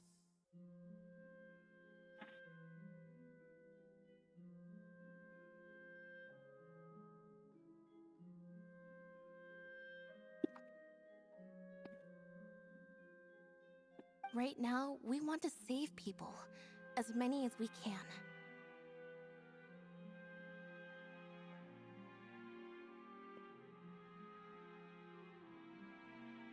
That's right. I'm sure we're on the same page when it comes to this nation and the disaster that its people might face.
I knew if it weren't for our respective identities, we could become good friends. That's why I didn't wish to flat out lie to you, but chose to hide some details instead. The truth is very important, but being completely transparent about everything would see us spending more effort than we need to. Right. So, you be the judge. Heck, if I were you, I fear that I'd even struggle to trust me at this point. You met a Fatus who works as a magician, a trickster by trade. All by coincidence, too. But still, I'm asking you to trust me. I am no criminal. At least, not in this case. Sorry. Please forgive us. Well, you both say that, but...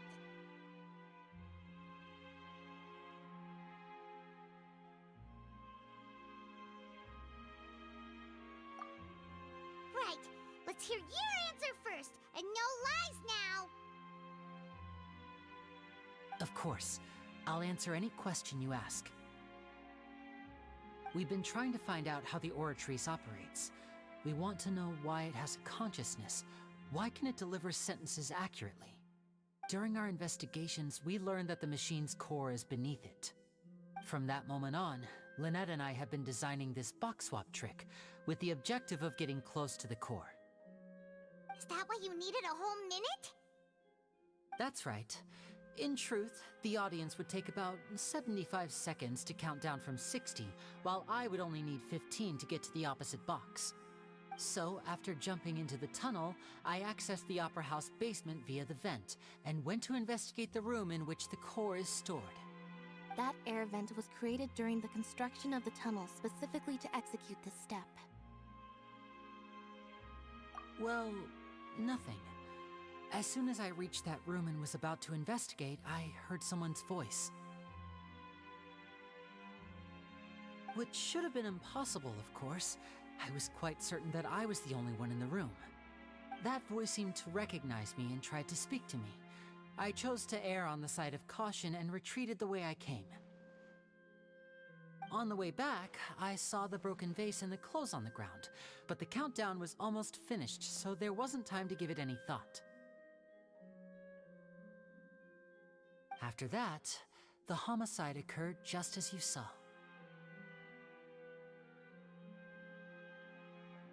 Well, that explains why you didn't hear the thud. Because of that prophecy I told you about, of course. We must know all we can about this nation's secrets in order to deal with that prophesized crisis. That's the only way we can save everyone. So, there you have it. The whole truth. I swear, I didn't hide anything from you this time. It was never my wish to proceed under this cloud of mistrust either. But like I said earlier, you can be the judge. If you want to leave because you don't trust the Fatui, there's nothing I can do to stop you. Well, Traveler, you decide. Paimon will follow your lead however you choose. Выбор. Любое твое решение.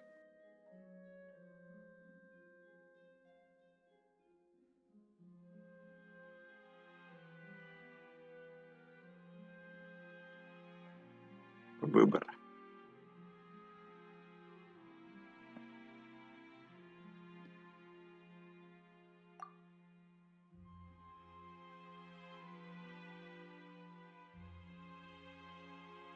Okay, thank you. Thanks for giving us a chance. The current problem is that the scales are tipped pretty badly against you two. If we want to refute the Hydro Archon's accusations, we're gonna need a seriously watertight defense. Huh? Oh, Paimon thinks she gets what you mean.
Both parties have returned to their positions.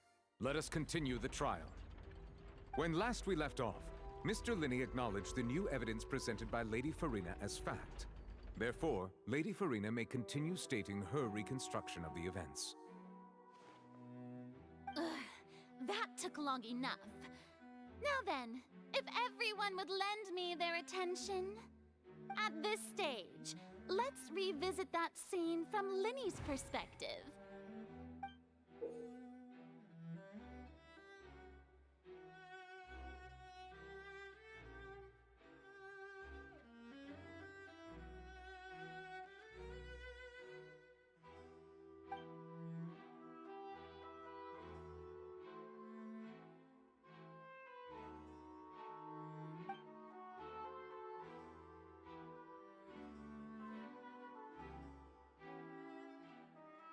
Новая механика.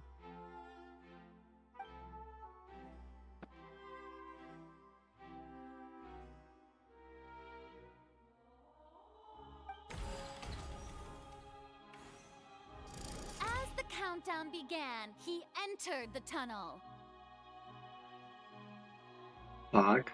When the flatbed trolley passed, he opened the box and got into an altercation with Halsey, which caused the loud thud. He did not realize that the sound could be heard by everyone in the opera house, which is why he claimed earlier that he could not hear the sound. Finally, he used the vase to knock her out, before making her change clothes to prevent others from recognizing her.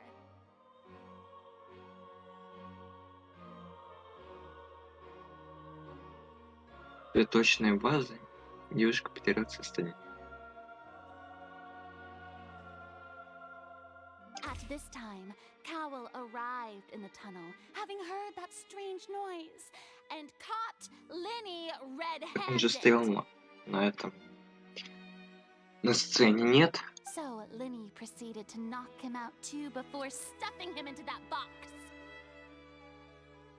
Afterward, Linney passed the unconscious Halsey to his accomplice through the magic box in the audience stands, before operating the devices such that Cowell's death would be ruled an accident.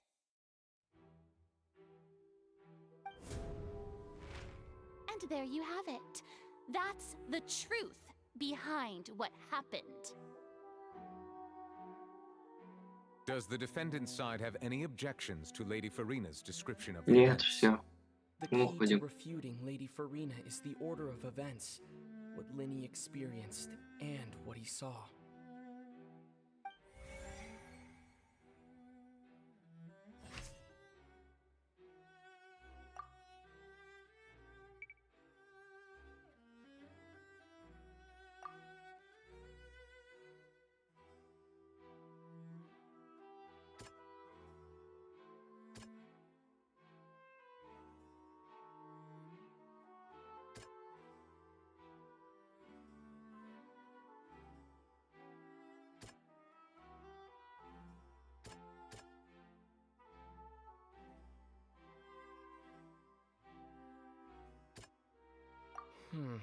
See.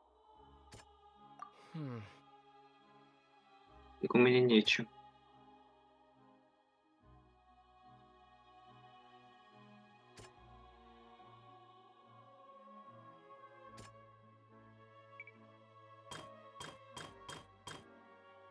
Линии нападают на Холзи. Нет, вот переодеть это легко. А, этот. Что?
Lenny did not take part in the underground altercation.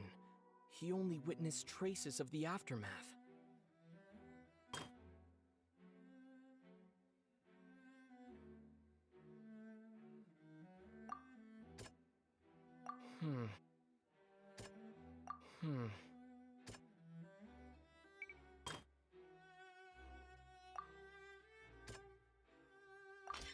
Lenny went to the room that contains the Oratrice's core. This... Борьбы.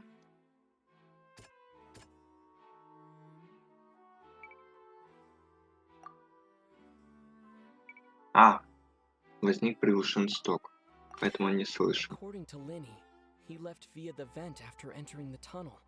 He couldn't have had that altercation with Halsey. Attention! Ace Detective Paimon has something to say! Ну да. Это мы не можем опровергнуть, потому что это произошло точно. Этого она не уверена.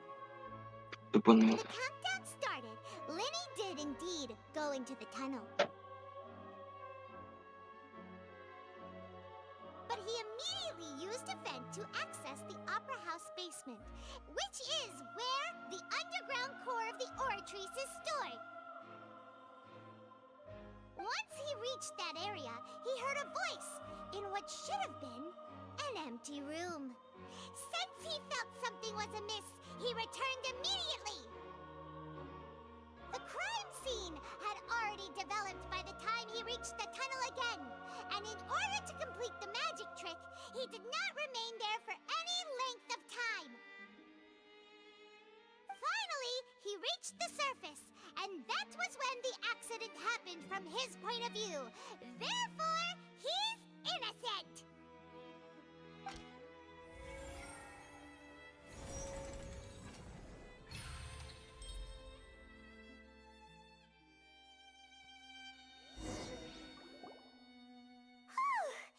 Paimon did it! Paimon actually managed to say all that! Wasn't it awesome? In other words, you believe that he knew nothing of the incident?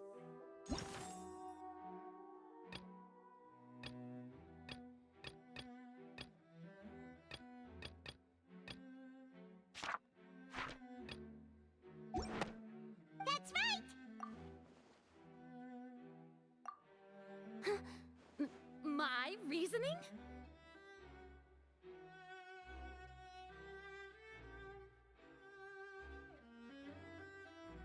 If that's the case, then if Cowell hadn't entered the tunnel, who was the entire setup meant to kill? Assuming that what you say is true, Lenny only needed to kidnap the young girl to cause a new disappearance case. What would the point of killing someone on stage be? Oh, they have a point. That's right, you tell him! And that's why they're partners of mine. They've managed to turn things around. Oh, well, your denial is very strident, I'll give you that. But what proof do you have to back your claims? Of course I do.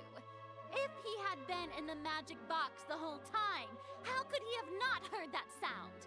Why do you ask? You're saying that he wasn't?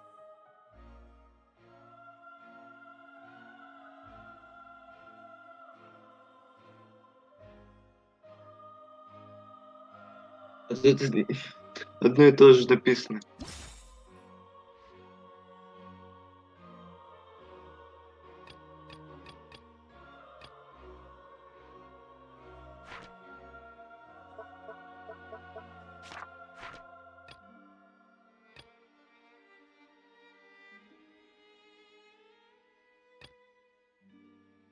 Если он был в ящике...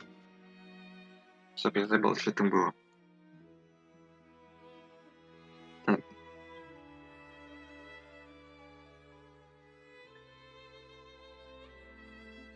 Он был в ящике. Знаешь, он слышал. Но... Это... Lenny wasn't in the box or in the tunnel. That's why he didn't hear anything strange during the performance. This means that when the crime happened, Lenny had already entered the basement via the vent. The same clue you used to disprove his alibi has now become the best proof! How do you like that? Well played.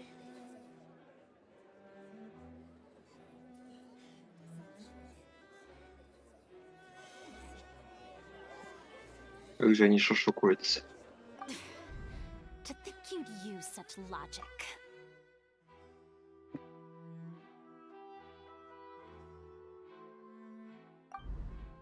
Well then, if it wasn't Lenny who committed the crimes, then who was it?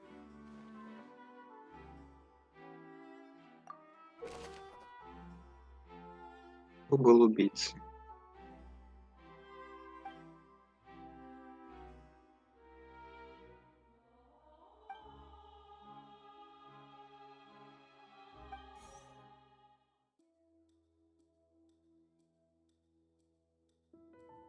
Настоящий виновник в этом деле. А, как убийца спровоцировал инцидент на сцене веревкой. Расследование палаты выявило, что...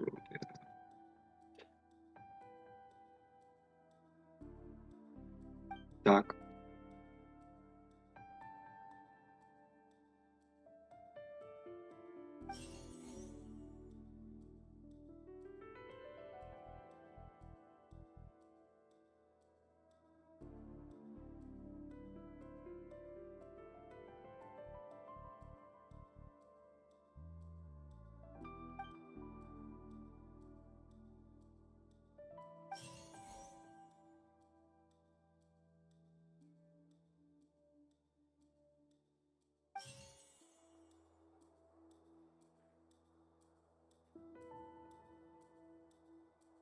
The deceased's name is Cowell, Linny's assistant. He would have been able to tamper with the equipment. Halsey is the missing person and an ordinary audience member. Or did she have her own scheme all along? Could there have been a third person?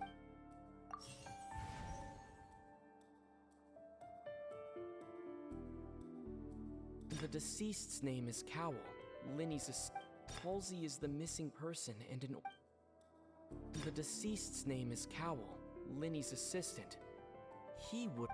Halsey is Но the она missing только person выжила. and an... В смысле? Коул? The deceased's name is Cowell, Linny...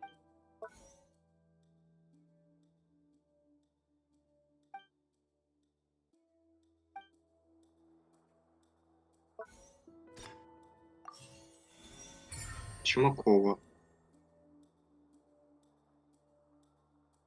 Да, он работяга. That can't be right. Are you serious? The killer was, in fact, Cowell, the deceased! Oh, is that so? How interesting! Let's hear your reasoning then. What I must do next is recreate the truth. What Cowell did, and how he went from would-be perpetrator to victim. Как мы можем понять, что Ленни не мог участвовать в преступлении? No one entered or left the opera house. Lenny was not in the tunnel at that moment, which gave our criminal ample time. It would have been tough for both people to fit into that vent. They would likely have bumped. The sound we heard may have come from... Halsey's clothing was in the tunnel, so there must... The deceased's name is Cowell. Lenny was not in the tunnel at that... Как доказать, что... Тоннель. The sound we heard Ну, may have come from a clash between либо the missing борьба, Halsey... The deceased's name is Cow. Нет. No one entered or left the opera house through its entrance. It would have been tough for both people. The Ну, sound борьба, we heard may значит. have come from a... Halsey's clothing was in the tunnel. The deceased's name is Cowell. No one entered or left the opera house through its entrances. It would have been tough for both people to fit into that vent.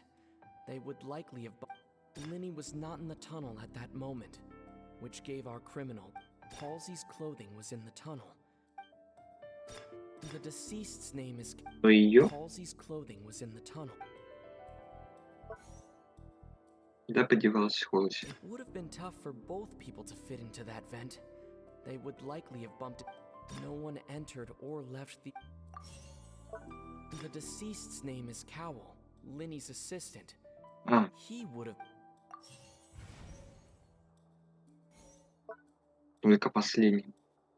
Halsey's Почему-то. clothing was in the tunnel, so it would have been tough for both people to fit into that. Halsey's Куда clothing was подевалась? in the tunnel. Понятно. It would have been tough for both people to fit into.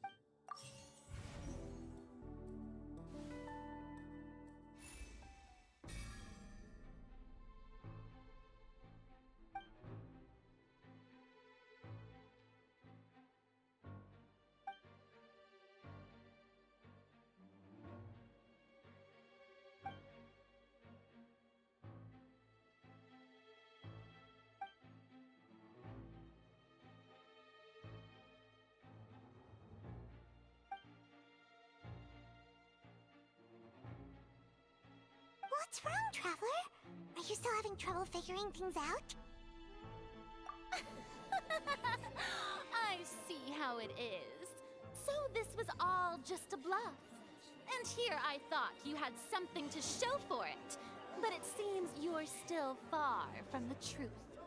Look, since we're at a dead end, why not consider a different track? Just like the trick as it transpired, the end result must have been utterly different from the magician's initial design. If only we knew how Halsey disappeared.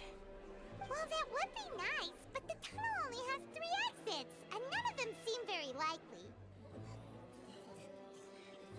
And it's not like this is a magic trick where you can just make a real live person disappear. You know, like you did from that water tank, Lynette.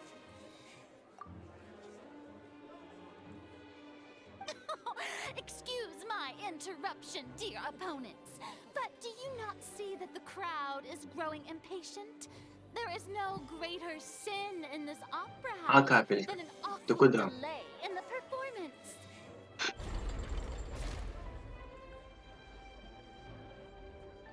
If the defense is unable to make further effective arguments, we will move on to the next stage of the trial. Ого. Я так могу тыкать. Linny was not in the tunnel at that moment, which gave our criminal ample time. Мы можем понять, что Лени не мог участвовать. Так, Лени ушел и достаточно Sound we времени. heard may have come from a clash between the missing Halsey and the criminal. The Борьба. deceased's name is Cowell, Linny's Он подозреваемый. Куда подевалась Холси? The vase Разбитая was вода. not broken by chance. It was used to cover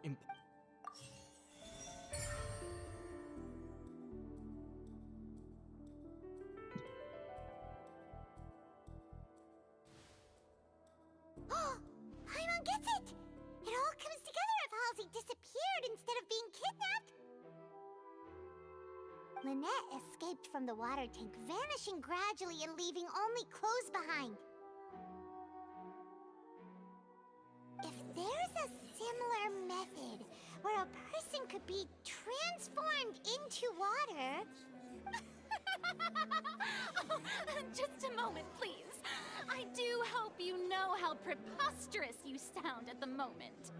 How could a person ever be transformed into water? This is reality we're talking about here, not some magic trick. Must we really? I should think that of anyone. Your friend Linny already knows this truth very well. Magic tricks are ultimately just illusions and misdirection. But Halsey's disappearance is very real. We're talking about two completely different things. Even so, I trust the Traveler's judgment. The truth must be out there somewhere. Perhaps some new line of reasoning may open if we try to gather all the focal points that don't make sense. Since Cal was the deceased, we haven't placed much attention on him. But given that we aren't making much progress with the case, it wouldn't hurt to have a look at his belongings, would it? People really do come up with all sorts of harebrained schemes when at the end of the rope. The way I see it, your suggestion that we broaden the scope of our investigation is nothing but a tactic for stalling the trial. Nevertheless, I believe that this is a reasonable request on the part of an attorney. Since the trial does indeed appear to be at an impasse, I believe that additional evidence may help us make more progress. Guards, please step into the lounge and examine the personal effects of the deceased Cowell.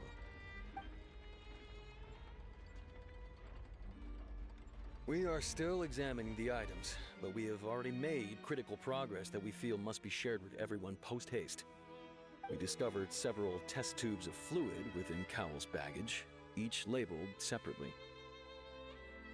The notebook in his backpack claims that these fluids are water from the primordial sea. The primordial sea?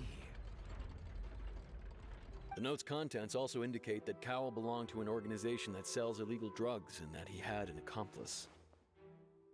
The notebook has many entries concerning safe usage of these fluids, in which the keyword dissolve appears many times. One of these tubes was labeled Opera Epiclese, along with yesterday's date. It is empty. The notes also state that these dissolution properties work exclusively on people from Fontaine. It's likely that Halsey was chosen as some sort of test subject. As such, we believe that the defense's hypothesis is, in fact, supported by sufficient evidence. You've got to be kidding! People dissolving into water? Could something so ridiculous actually be true? Wait a moment. This reminds me of a certain prophecy, but it's just a coincidence, isn't it? Huh. If people can become water, does that mean that the water tank's real use was as a means to hide water stains? And if Cowell was targeting that girl... Wait just a minute. Could that mean... You two... У нее с глазом было. Demoiselle, wait! What about your partners? Let's go. Just trust me.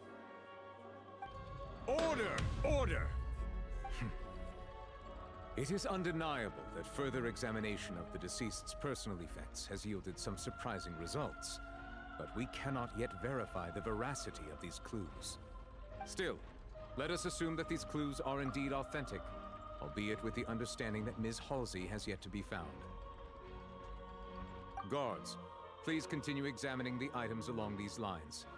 Mr. Linney, it appears your hypothesis is supported by the evidence, so please continue speaking. Of course. Thank you, Your Honor.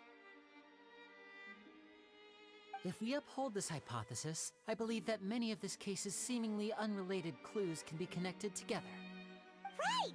Like the metal hook! That one didn't make sense at all. Let's think about this. Cowell's methods must have something to do with that water from the primordial sea.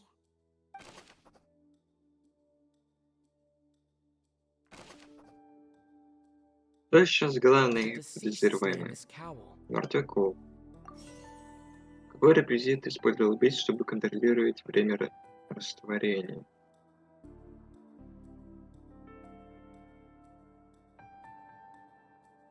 Реквизит. Так, пропустим. Чем убийца растворила Халсey? The water from the primordial Водой? sea should already have been prepped before Halsey entered the magic box. Нет, тут что-то другое написано. В ящик. Lynette was in the magic box on stage the entire time. Did she have... I remember there was... Now it seems like the hook rope was not meant for another magic trick, but was instead some... The rope that held the water tank up was lit by the fireworks and snapped. As such, the focus here... The water from the primordial sea should already... The rope that held the water tank up was lit by the fireworks and snapped. As such, the Now it Так, seems пусть like the будет hook rope крюк, was... чтобы спрятать механизм. The rope that held the water tank up... Чем The убийца? water Водой. from the primordial... В смысле? Lynette was in the magic box on stage the entire time. I remember there was... Что-то еще. Так загадочно.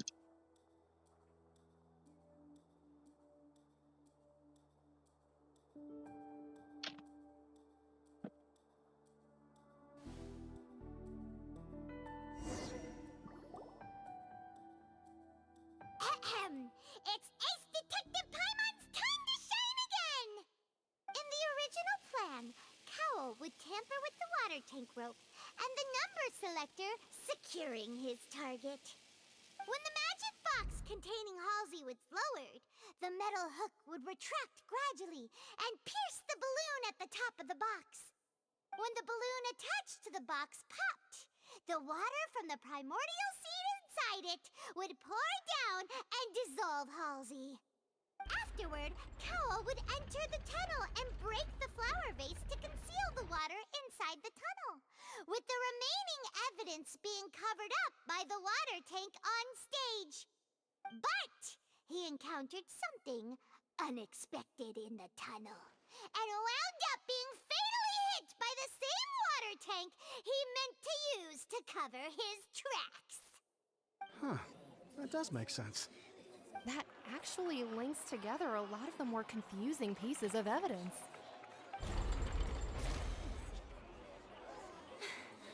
Oh dear, what do I do? Even I think they sound convincing now. Have I falsely accused an innocent person? What a humiliation. Now, it seems like the only point of contention remaining is the exact circumstances that led to Cal's death. His notes mentioned he had an accomplice who could be related to the situation. Так, On что-то that принесли. note, the guards have just contacted me indicating that they uncovered new evidence. I shall now invite him on stage to share it with us.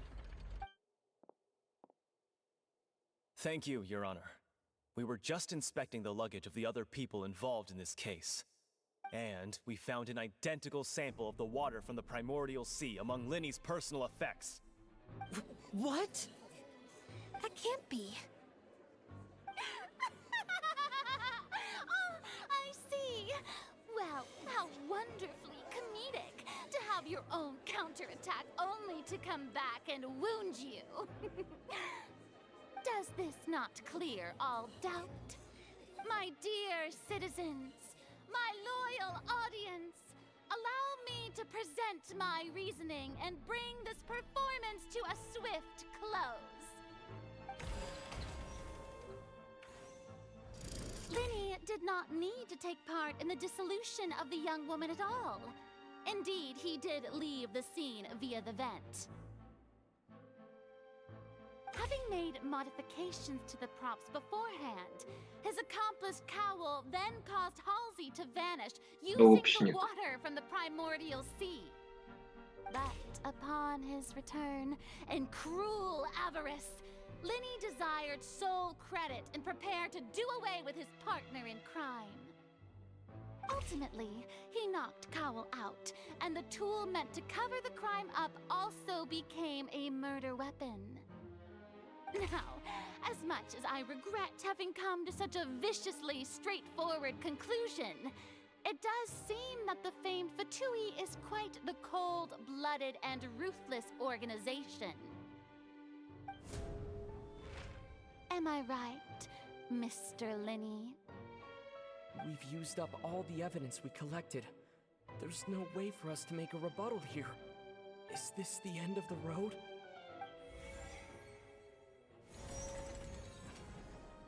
Oh no. Paimon can't think of anything either. It doesn't look like there's any way around this. Seems using the water as new evidence was too good a move. Why did this have to happen now? I think we've all seen enough now, and we have ample witnesses to my flawless reasoning. I believe this is indeed the finale. Now then, my good, noble Chief Justice, should we not, in your view, move... Excuse me, everyone, but I must interject. Miss, I must ask you not to shout, and to respect the ongoing legal proceedings. Oh, come on. Don't be hasty. I have a good reason for interrupting, you know. Now, would anyone here like to take a little break from all this debate and see a little magic? I'll show you an amazing trick. One that can bring a young woman who has disappeared back in the flesh, right before your very eyes. Please, do the honors, Mr. Linny, if you would be so kind. What in the world is she saying? No offense, miss, but miracles like that are beyond my scope as a magician. Come on now, don't be silly. Magic is all about misdirection, isn't it? It often conceals the truth while presenting a fascinating illusion. But once everyone believes the illusion, can't magic reveal the truth to them once again? And wouldn't such a trick be the most marvelous finale to today's performance? Come on, Linny and Lynette. Give it another go. Don't worry. Spina di Rasula has made the necessary arrangements on your behalf. But, as the magic makers and stars of the show, I think I should leave the final performance to you. I understand.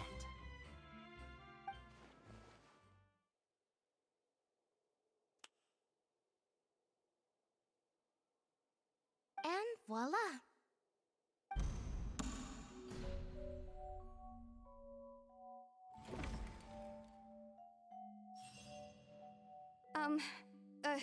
Sorry for the interruption. Так, Wait, isn't that Halsey? So the whole thing about people dissolving wasn't true after all? To be clear, I'm only here because this person told me that if I testified, the merit of doing so would lessen my sentence. I was hiding outside this room listening to the proceedings because I was afraid that I would be the one put on trial. I was just feeling happy that no one had noticed me, and then before I knew it, she caught me. That'll teach you to underestimate us three. Where should I begin? I'm sorry. I'm the one who killed Cowl. I admit it. What? Why? Firstly, my name isn't Halsey. It's Lillian, and I'm originally from Mondstadt. I heard that Linny's show was gonna be a real thriller, but I missed the chance to buy a ticket, so I stole one. That's how I make a living. I steal stuff here and there, and I'd never been caught before. But I was noticed at the harbor a few days ago, and I barely got away. Linny was the one who caught me in the act. Hey, no wonder you look familiar. So you were the thief. Liddy even mentioned that you were pretty skilled. Well, and I thought that would have been the end of it, but then the number selector chose me. He even mentioned the Fortress of Meripede. That's a prison, isn't it? So you can imagine how shocked I was. I thought he was on to me for sure. So I played along with the show while looking for an opening to flee, but then I got water poured on me for no reason, and then someone jumped into the tunnel to nab me. I wasn't going to take that lying down, so I knocked him out and stuffed him into the box. There was nowhere to run from there, though, so I had to change my clothes and hide in a box containing performance costumes. I slipped out after the first guard arrived at the scene and continued hiding inside the opera house. Can a person even hide in there? But I swear I didn't know that the water tank would fall down. Really, I swear it. Had I known that, I wouldn't have put him in the magic box. I may be a thief, but I'm no killer. Well, that makes everything pretty clear now, doesn't it? This time, we need to tell the entire story from Lily-Ann's perspective.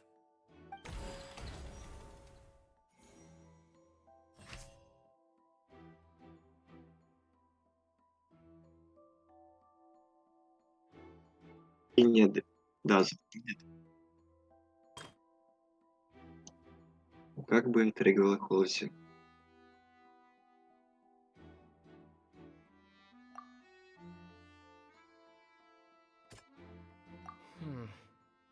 Что?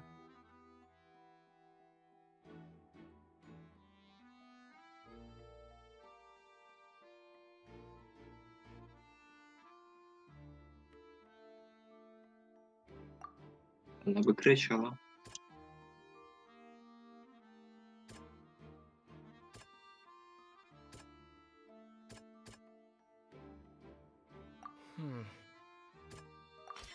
The strange sound wasn't from a fight. It was Lily-Ann's attempt to break out when she was frightened.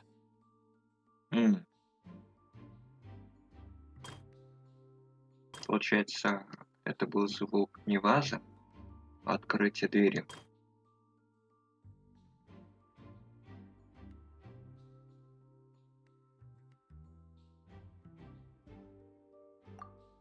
Разбитая ваза. The flower vase was not broken to cover anything up, but was smashed during the struggle.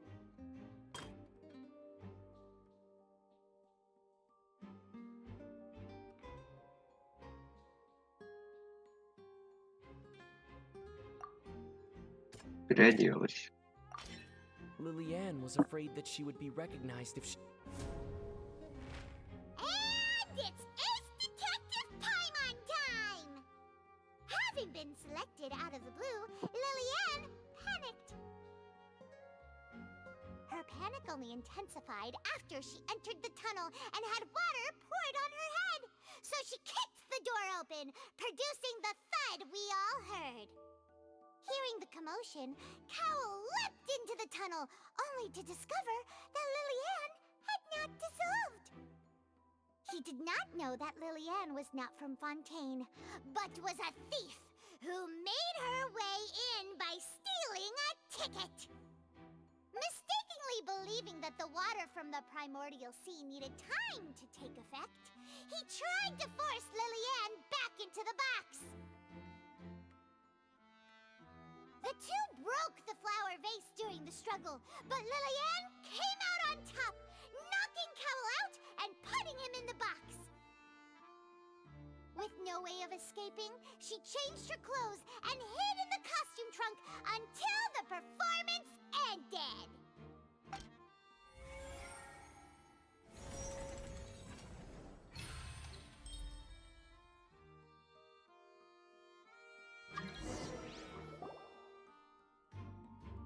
She knew that she would have to go through guard inspection if she tried to leave afterward. So, she has been trapped in the Opera House these last 2 days. She had already become desperately hungry by the time we were chatting over macarons.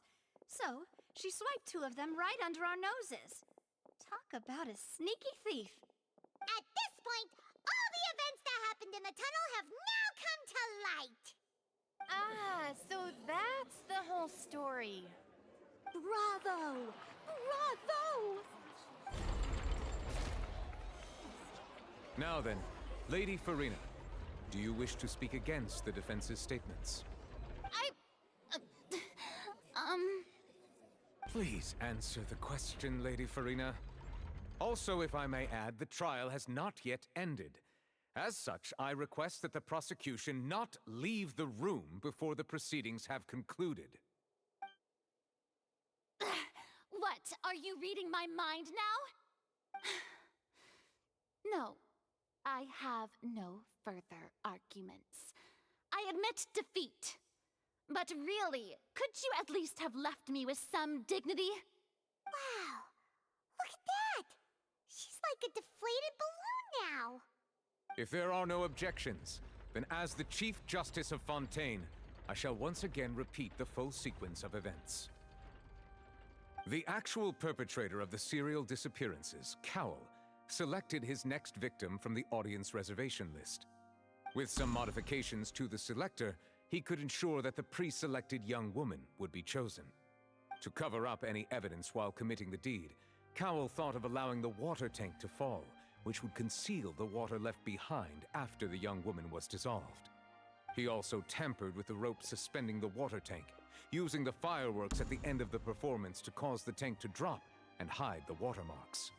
He poured the water from the primordial sea into a balloon during the preparation of the magic box and stuck it to the box's lid.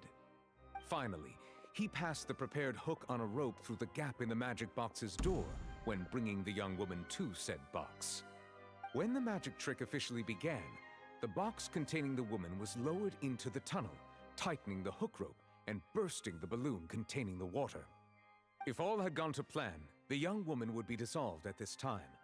However, Lillian was not from Fontaine, and thus fled the box with a loud noise. Realizing that there was trouble, Cowell entered the tunnel and met Lillian. Thinking that the waters had not yet taken effect, he decided to proceed. However, his opponent was more capable than he thought, and he was overcome, knocked unconscious, and placed into the magic box, and thus became his own final victim. Lillian, according to her own statements, then changed clothes and hid until the performance ended, before hiding in other parts of the opera house. As for Linny, he was in the underground structures within the opera house, and was thus ignorant of these happenings. From this reconstruction of events, we can conclude that Linny, the accused, is in fact innocent. While there is much in Linny and Lillian's conduct that should still be investigated separately, this case, at least, can be handed over to the Oratrice to make the final decision.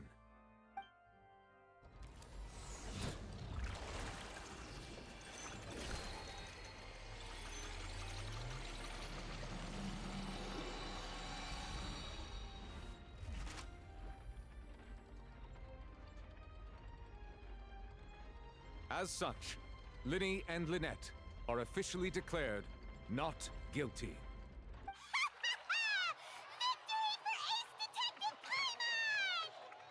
Great work, partners. Thank you all. Thank you so much. Next, I think we deserve an explanation, Guard Vaughn. How did you find the water from the primordial sea in Linny's baggage? Right! Your discovery caused me to make a serious mistake, you know. Or was that not a discovery, but false evidence that you dared to bring before this court? I suspect that the accomplice mentioned in Cowell's notes was not Linny, but you, yes?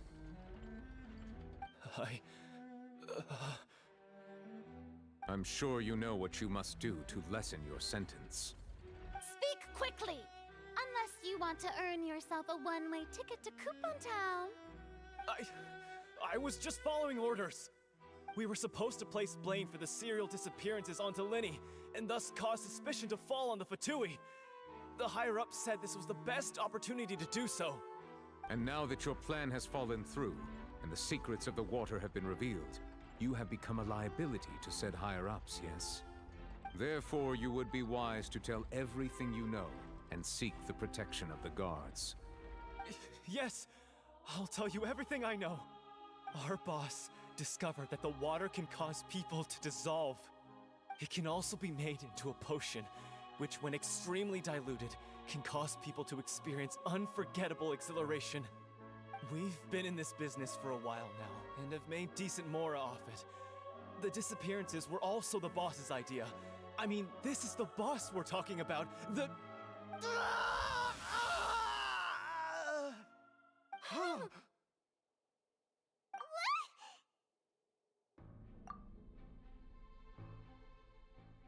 And now he can no longer talk. Such ruthlessness. I shouldn't have expected any less of them. An outrageous act. All present, please submit to inspection immediately.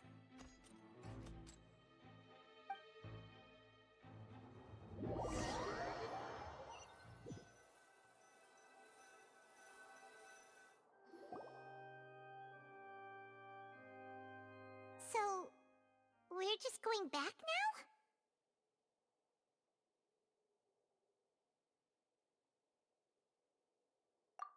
That's true, but... Traveler, Paimon! Please wait. Lenny... I know you may not want to speak to me right now. Maybe you don't even want to look at me. But still, let me thank you again for defending me to the end, even after you learned that I'm a member of the Fatui. I guess. But regardless, I'd like the opportunity to set things straight. I didn't approach you with any ulterior motives or ill intent. I've spoken to you as myself, just plain Linny this entire time. As for why I'm a Fatus, it's because the goals of the House of the Hearth align with those of an orphan like me. That's all. That was how Father, who you might know as the Knave, approached recruiting us back then too. A knave? The one who controls the House of the Hearth? She's your father? That's right. And since we're here, I was wondering, would you mind hearing a story? It's about my past. Back when our parents first died, Lynette and I were left wandering the streets. To survive, I took to surreptitiously observing an older street performer who did magic. It took me several days to figure out how he pulled off his amazing tricks. I took my sister through several streets until we found a crowded corner, and we began to perform magic tricks there. To my surprise, we proved to be pretty popular, and we could at least stop worrying about where our next meal would come from for a time. But I didn't want my sister to remain a street rat together with me forever.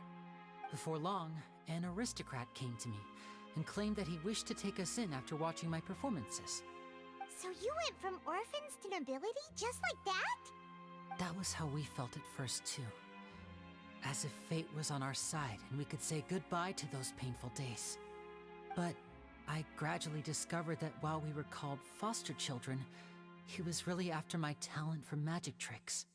He would constantly take me to all sorts of banquets to garner attention, which he would then use to expand his social circles. That doesn't seem too bad either. Better than roaming the streets at any rate. It took a while for me to realize just how dark his heart really was. After one particular performance at a banquet, I discovered that Lynette was not on the same return vehicle as me. I waited a long time after we returned home, but she did not come back. I went to that noble's bedroom and asked him about her whereabouts. The answer he gave me was, she caught the eye of the most eminent person at the banquet, so I sent her over as a gift. I mean, you'll be able to perform your magic regardless of who your assistant is, yes? Oh no. So he was gonna... But wouldn't Fontaine's laws deal with such people? As far as outsiders are concerned, this is a relationship akin to adoption or foster care, and they have their ways of escaping the eye of the law. I managed to ferret out the location of the mansion of that so-called eminent person and hurried through the night. But by the time I leaped over the walls, avoided the guards, and made my way in, all I saw was the moonlit ground covered in blood, and the knave standing there in the darkness. So, she'd already taken care of that guy. That's right. She had rescued my sister before she could come to any harm, and had even discovered several girls hidden in a basement, all of them orphans. Father, I mean, the knave, might have seen something in me, and so she made me an offer. The House of the Hearth welcomes you, for your interests align with ours. Here, none will ever betray you. Indeed, betrayal shall never be permitted here. I was hesitant to trust her. I mean, I had just been betrayed by nobles. But she was also quick to destroy the noble who had taken us in at first, giving us back our freedom. Oh, so that's how the two of you joined the House of the Hearth. She had has her own plans. She has gained permission from the Sarita to first use the Gnosis' power when she obtains it. She plans to use it to find a way to break the prophecy and save Fontaine. So, she believes in that prophecy too? That's right. The whole House of the Hearth is currently working to combat that crisis. Today's case has also proven that people from Fontaine can indeed dissolve into some sort of water, thus further supporting the prophecy. All of us house members here, Lady Arlecchino herself included, are from Fontaine. We won't give up on defending our homeland. To us orphans, the only connection we have left to this world, apart from our family, is our homeland.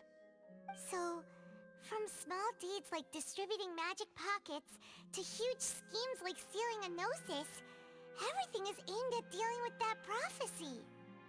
It's all right. I understand.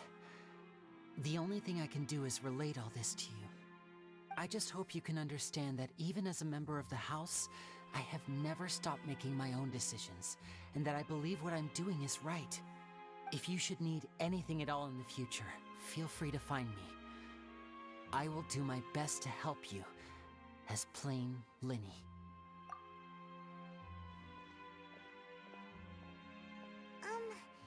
Bye, Linny!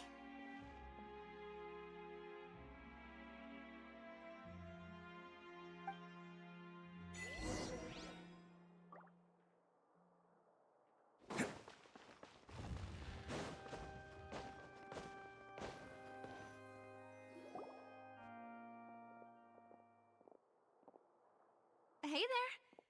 What was with the disappearing act you pulled right as the trial ended? Were you looking for us, Navia? Well, this whole thing isn't exactly over, is it?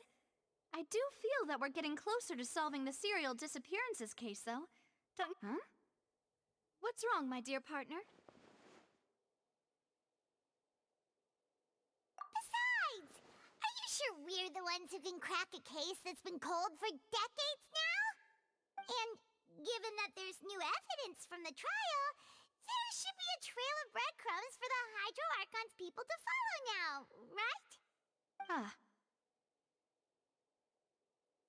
I see. Well, I won't lie. I'm a little shocked to hear that from you. But I suppose you are just travelers who have only arrived in Fontaine after all. Sorry. I might have been too presumptuous. Don't say that, Navia. Ah, and we were having so much fun investigating with you, too. It was like having new waters flowing into a stagnant mire, causing new hope to spring forth, and the reflection in the murk to become clearer. Sorry about that. I'm a bit prone to nostalgia. Don't mind me. Wait, shall we have a farewell meal? You know, to commemorate our time as partners? Huh? Do we really need to get that formal? Well, guess you really did treat us as partners, huh? Well, I'd just like to have a proper ending to every important memory. That way there are no regrets later. Anyway, it would just be a meal, so it shouldn't take up too much of your time. You don't have to twist Paimon's arm. If Boss Navia's treating, count Paimon in!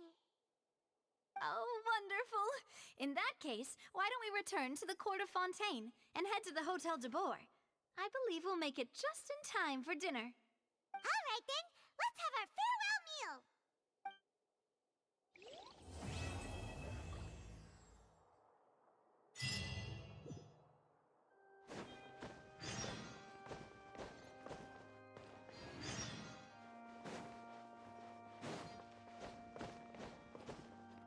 Плюс 2 квеста. Не, ну, конечно, представление было прекрасно. Can't catch me.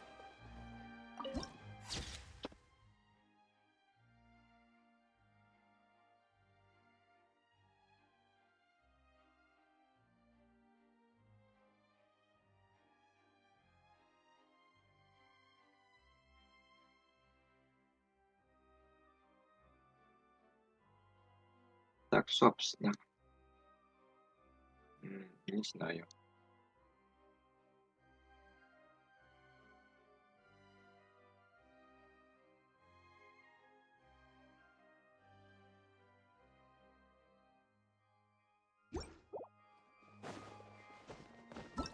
Плюс 2 квеста, глава 2 и полуавтоматическая ловка.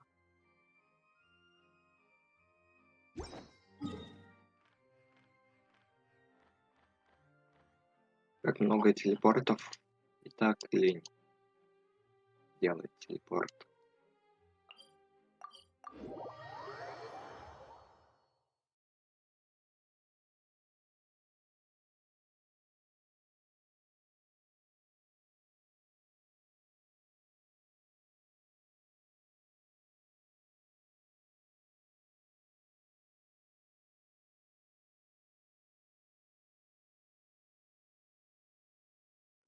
Так.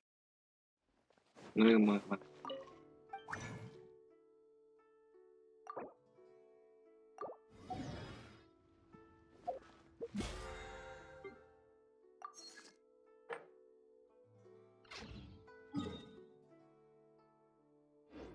Три часа прошло. Это ведь не начало квеста было.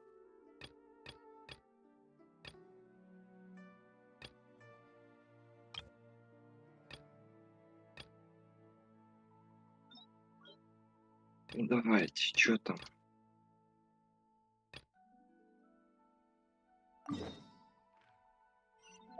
Don't under...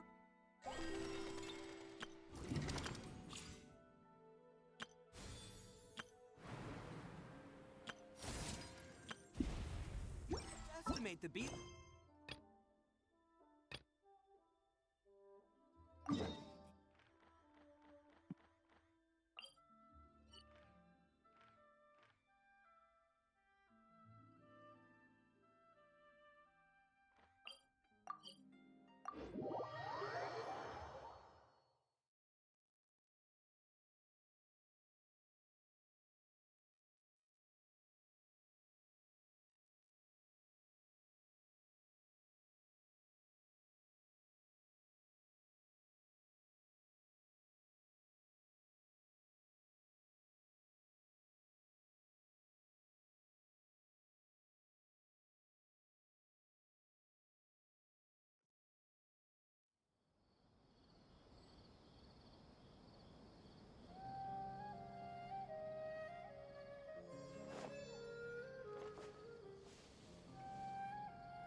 Кто из этого может продолжить квест?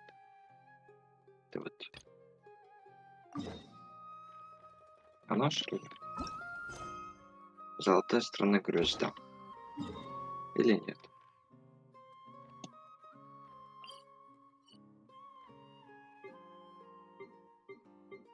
А, мне не покажешь вниз. Ну ладно. Какие это руины?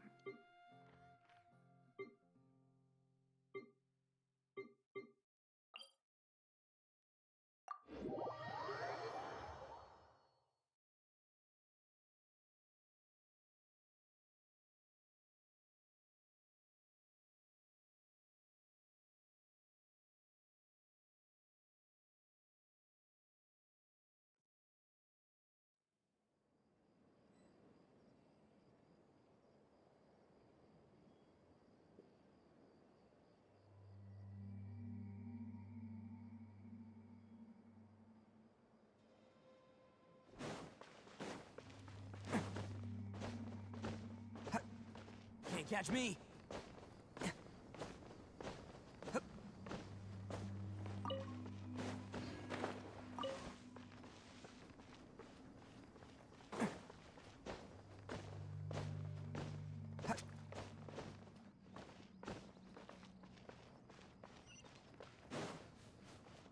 Тут все еще нет карты. Спасибо.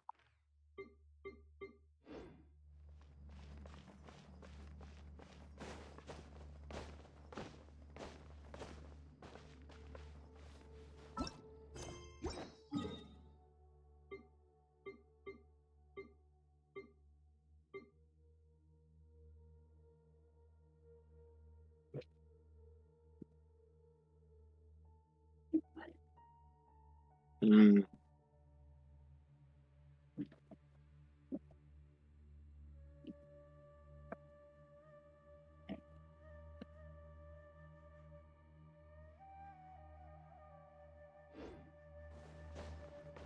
Угри.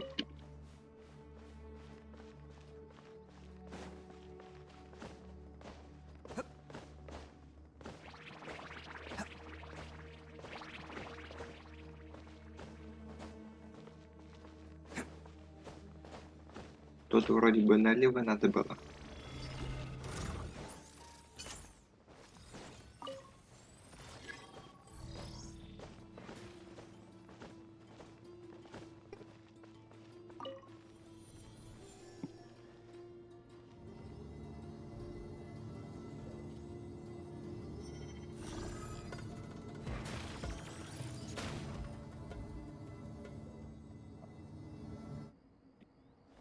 Can't catch me.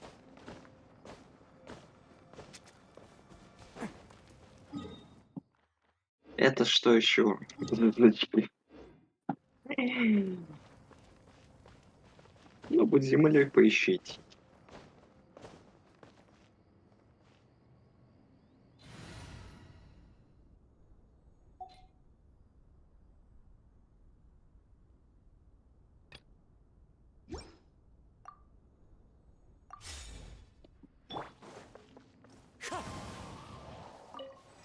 Time to go.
Беби.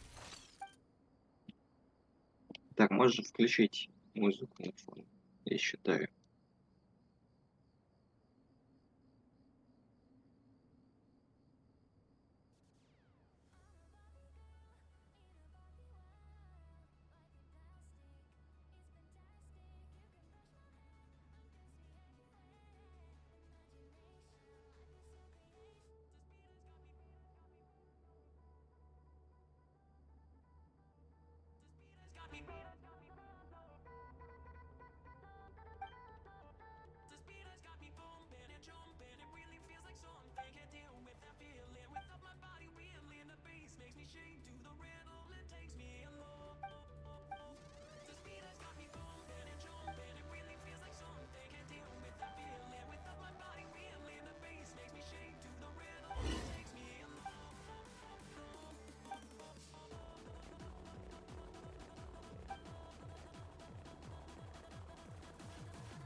Wing Strider!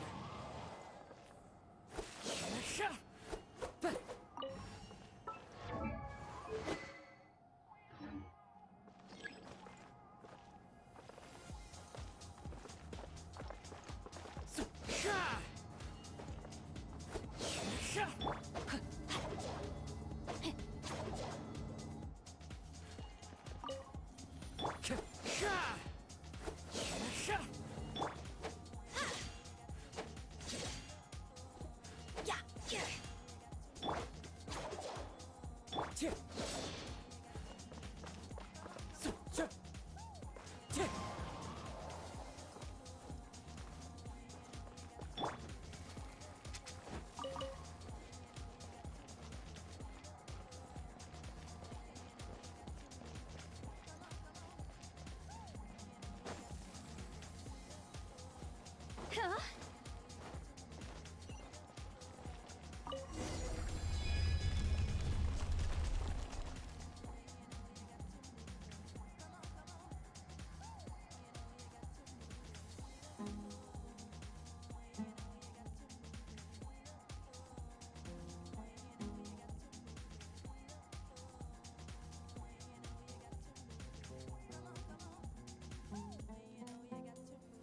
Silly churl, Billy churl, silly Billy, hilly churl.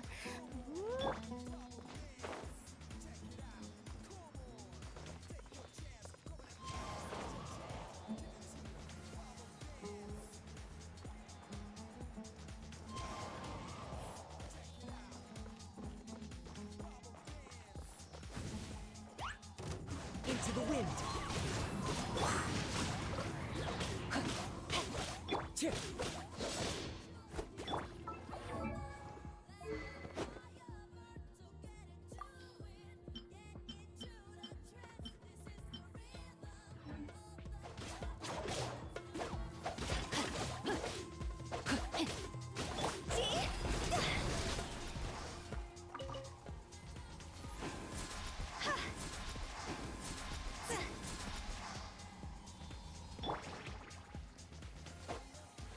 Time to act.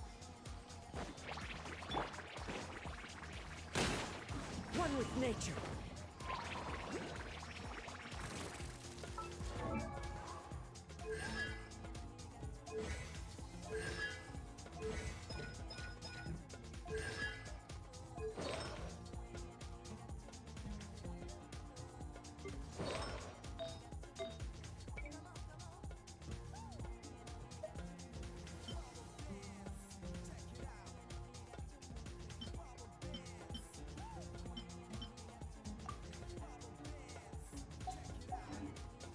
Know my sword! Let's light it up!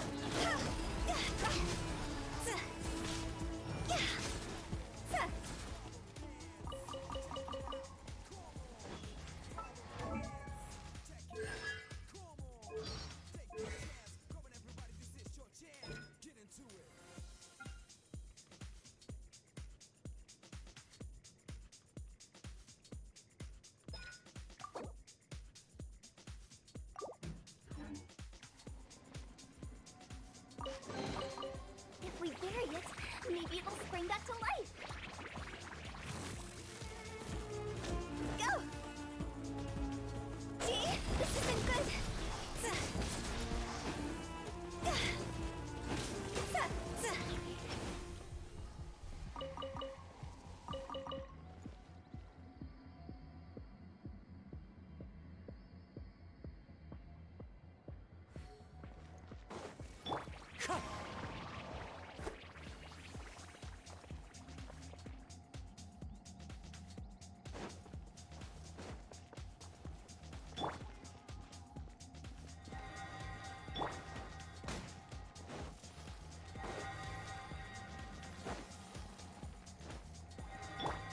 Wing Strider!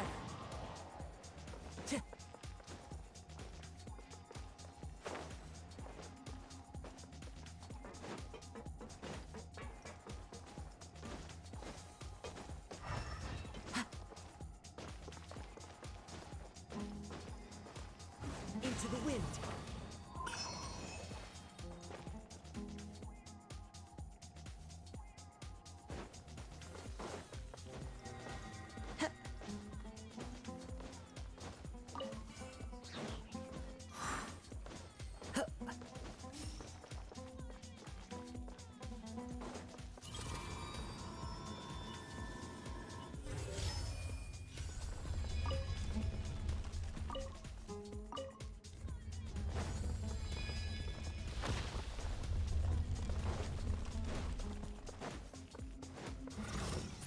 One with nature.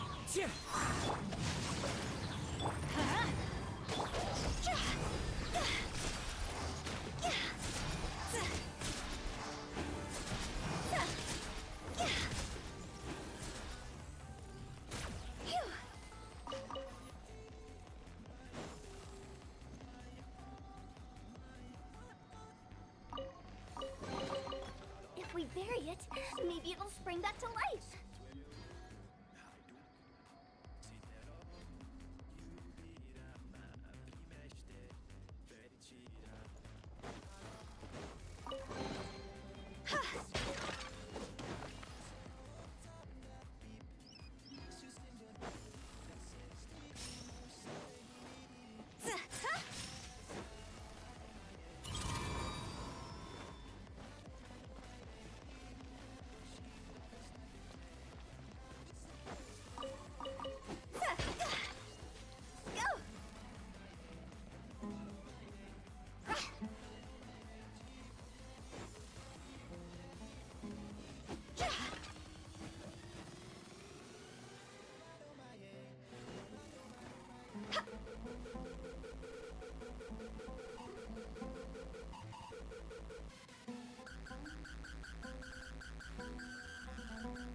Into the wind.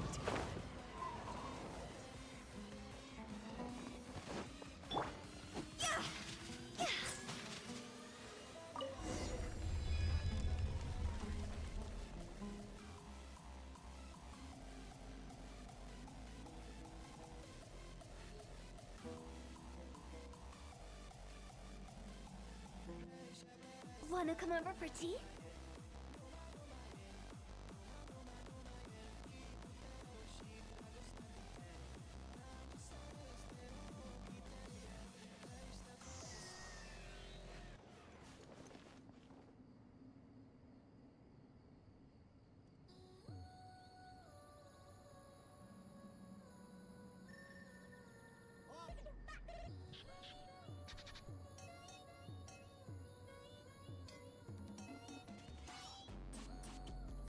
When the sun's out, bathe in sunlight. But when the moon's out, bathe in moonlight.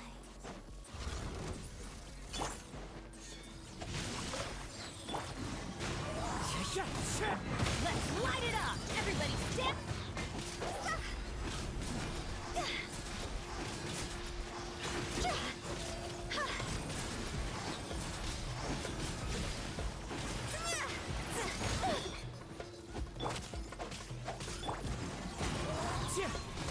This is the end.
nature.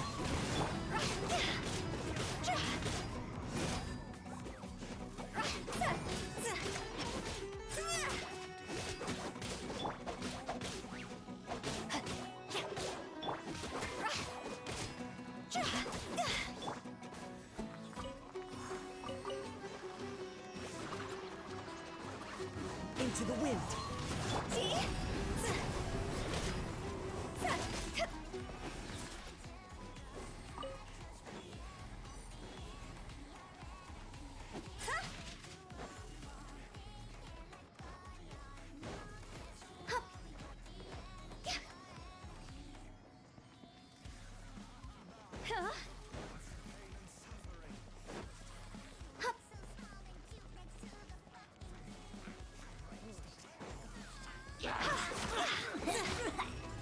No, my soul!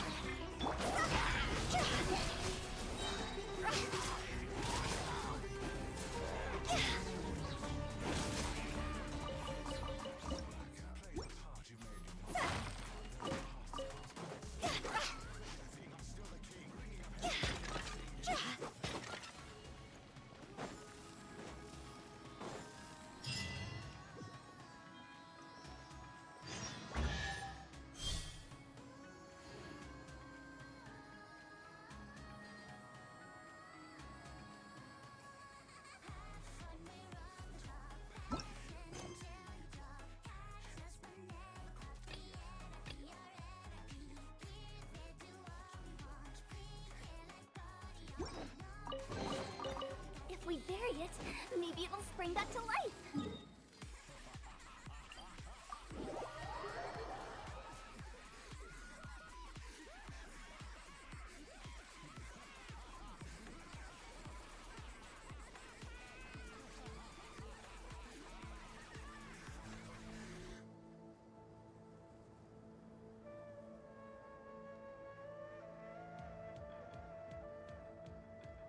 Silly churl, Billy churl, silly Billy, hilly churl.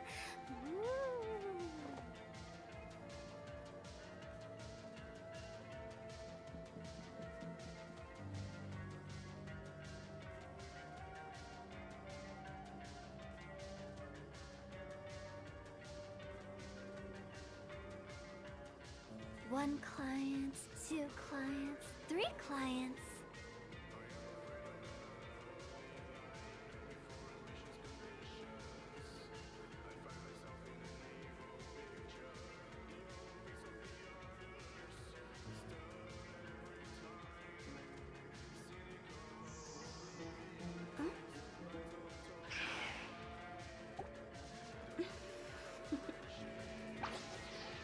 Toodaloo.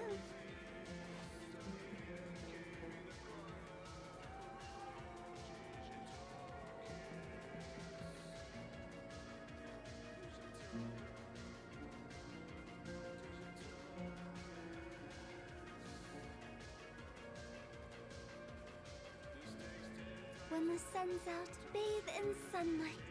But when the moon's out, bathe in moonlight.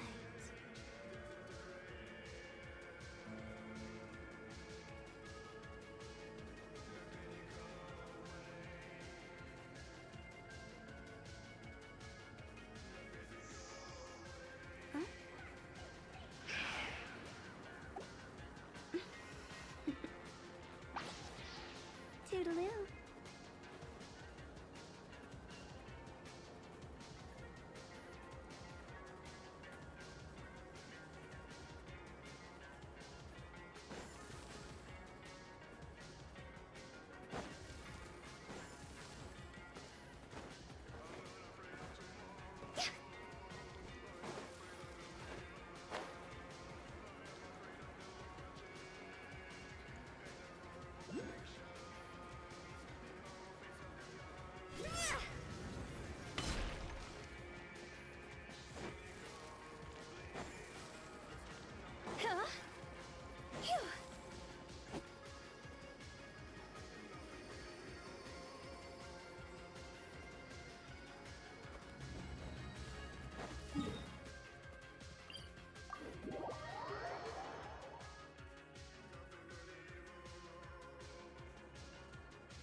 Так. И теперь, по идее, они должны быть открыты. А нет, это лишняя часть. Альбоги.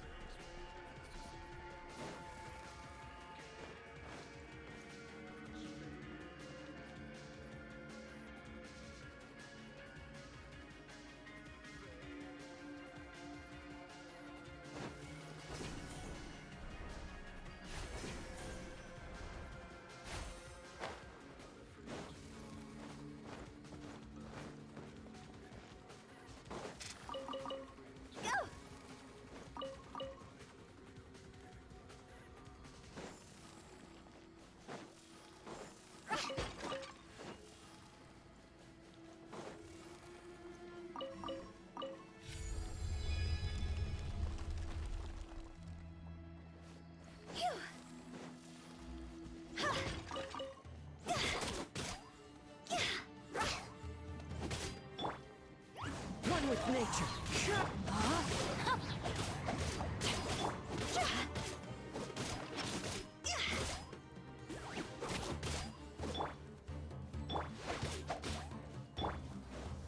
Into the wind.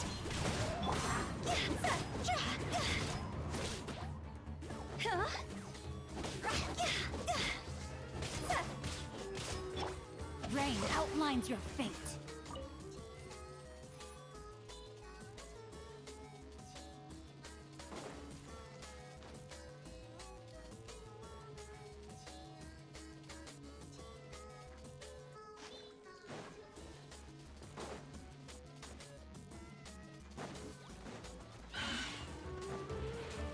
Not good.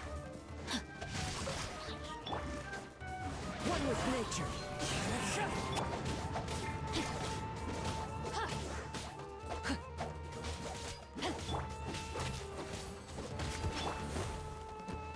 The wind knows me. Come to. No, my sword. I must remain calm. Into the wind.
If we bury it, maybe it'll spring back to life.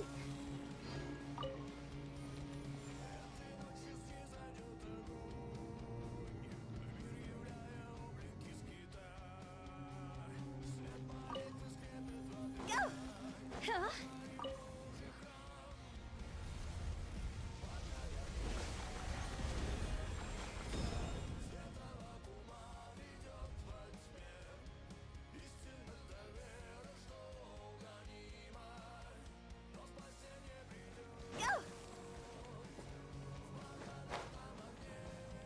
Huh? Go!